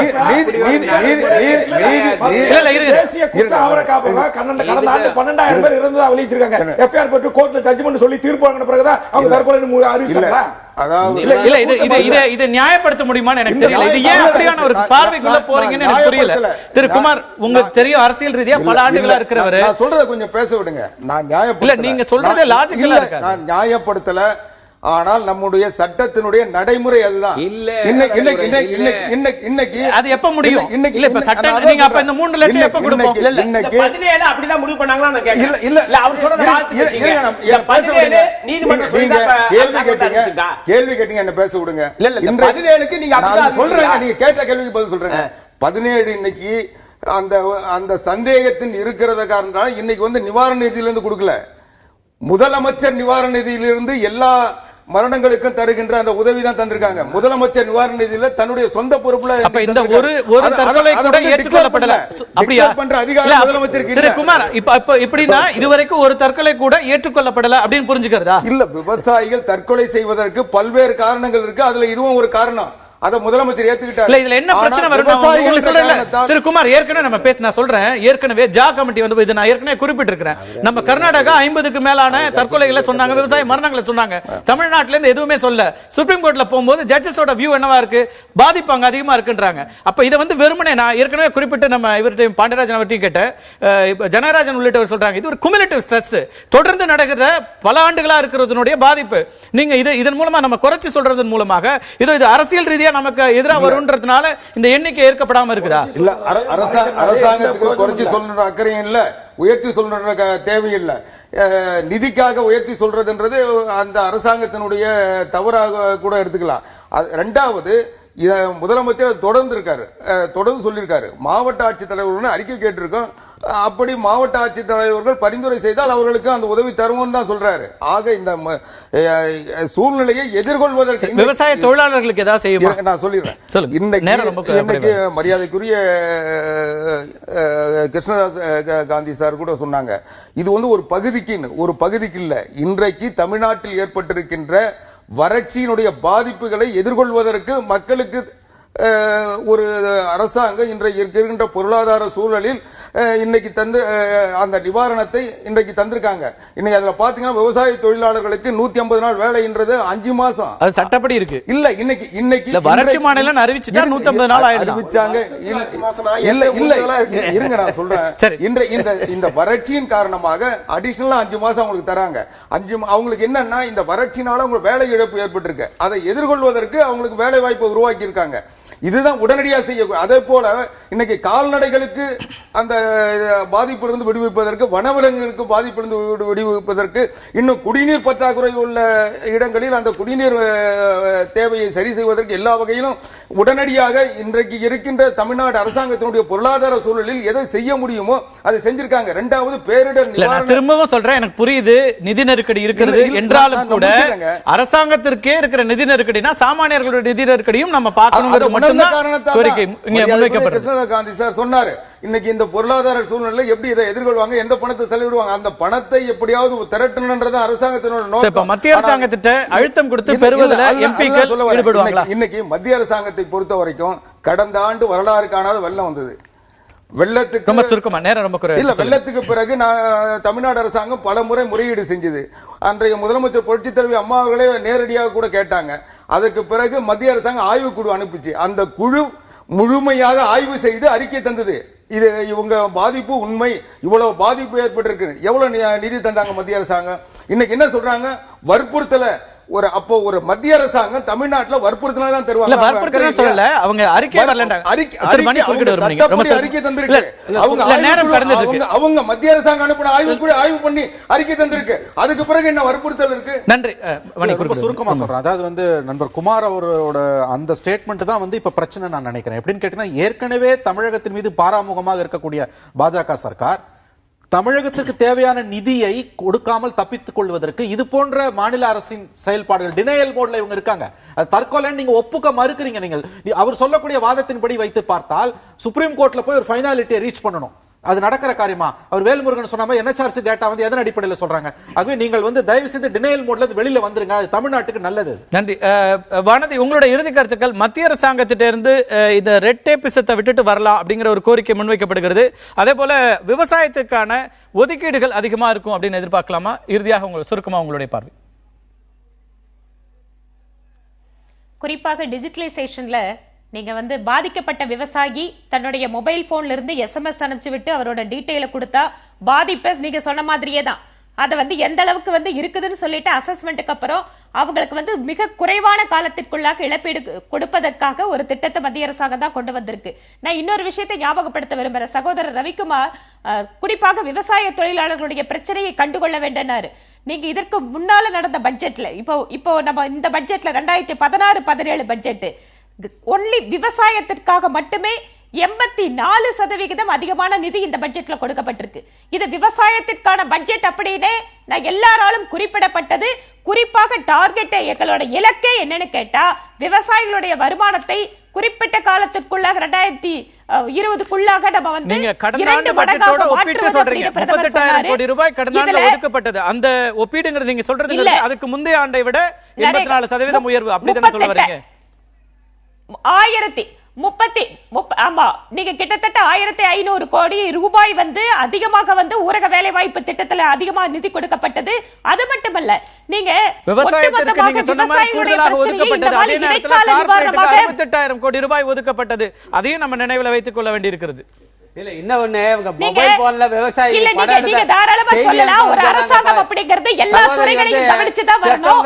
அதே போல இன்று வறட்சி நிவாரணத்தை பற்றி பேசுகின்ற நாமம் இவர்களுக்கு நீண்ட கால தீர்வு என்னங்கிறதை சேர்த்து யோசிக்கணும். 20,000 கோடி ரூபாய் நீர்ப்பாசன திட்டங்களுக்காக முதன்முறையாக அதிக நிதி ஒதுக்கீடு செய்யப்பட்டது மத்திய அரசாங்கத்தில் இப்பதான் இந்த பட்ஜெட்ல தான். அதனால ஒவ்வொரு இடத்திலேயுமே நீங்க வந்து அவர்களுக்கு இயற்கை முறையில விவசாயம் முதல் கொண்டு அதிகமான நீர்ப்பாசன திட்டங்களுக்கு நபார்டு வங்கியின் மூலமாக மிகப்பெரிய ஒரு நிதியத்தை உருவாக்கியது இந்த பட்ஜெட்ல. நீண்ட கால தீர்வுகளுக்கு விவசாயிகளுக்கு என்று தனித்தனியாக திட்டங்களை உருவாக்கி கொடுத்து வேலை செய்து கொண்டிருப்பது மத்திய அரசு. எந்த காரணத்தை கொண்டும் தமிழகத்தை புறக்கணிக்கிறது, பாராமுகமாக இருக்கிறது என்று நாம் நினைக்க வேண்டாம். தமிழகத்தினுடைய பல்வேறு பிரச்சனைகளுக்கு முதலில் வந்து உதவி செய்வதாக மத்திய அரசு இருந்து கொண்டிருக்கிறது. நன்றி நன்றி. நேரம் ரொம்ப குறைவா இருக்கு. இல்ல ஒரே ஒரு செய்தி தான். தமிழ்நாட்டில் விவசாயிகளுக்கு ஏற்பட்ட பாதிப்பை மட்டும் பார்க்காமல் தமிழ்நாட்டுக்கு ஏற்பட்ட வறட்சி எல்லாரையும் பாதிச்சிருக்கு. அதனால தமிழ்நாட்டுக்கு ஏற்பட்ட பாதிப்பில் இருந்து தமிழ்நாட்டை காப்பாற்றுவதற்கு மத்திய அரசாங்கம் முன்வர வேண்டும். அதுதான் இன்றைக்கு வந்திருக்கிற இந்த அறிவிப்பு என்பது குறைந்தபட்சம் விவசாயிகளுக்கு நம்பிக்கை கொடுப்பதாக இருக்கும். அரசாங்கம் உடனடியாக நிவாரணத்தை கொடுக்க போகிறது என்பதாக இருக்கும். ஆனால் இங்கிருந்த விருந்தினர்கள் சுட்டிக்காட்டியது போல விவசாய தொழிலாளர்களுக்கு நிச்சயமாக ஏதோ ஒரு நிவாரணம் வர வேண்டிய அவசியம் இருக்கிறது. மரணங்களோ அல்லது உயிர் பலிகளோ அவர்களை பொறுத்தவரை இன்று வரை கணக்கிலே வராமல் இருக்கிறது. விவசாயி இறந்ததாவது குறைந்தபட்சம் செய்தியாக அல்லது வழக்குகளாக பதிவு செய்யப்படுகின்றன. விவசாய தொழிலாளர்களுடைய நிலை என்பது தெரியாமலேயே இருக்கிறது. ஆகவே அவர்களுக்கான அந்த முக்கியத்துவமும் அவர்களுக்கு கொடுக்கப்பட வேண்டிய விஷயங்களும் அடுத்தடுத்த ஆய்வுகளிலாவது மாநில அரசு கவனம் செலுத்த வேண்டும் என்பது விவசாய தொழிலாளர்களுடைய பார்வையாக இருக்கிறது. மத்திய மாநில அரசுகள் கொடுக்கின்ற இந்த நம்பிக்கை என்பது அவர்களுடைய வாழ்க்கையை அடுத்த கட்டமாக கொண்டு போவதற்கும் குறைந்தபட்சம் அடுத்த ஒரு உயிரிழப்பு இல்லாமல் இருக்கின்ற அந்த நிலையை உருவாக்க வேண்டும் என்பதே எல்லோருடைய வேண்டுகோளாகவும் விருப்பமாகவும் இருக்கிறது. மீண்டும் ஒரு நிகழ்ச்சியில் சந்திக்கலாம் நண்பர்களே. நன்றி, வணக்கம்.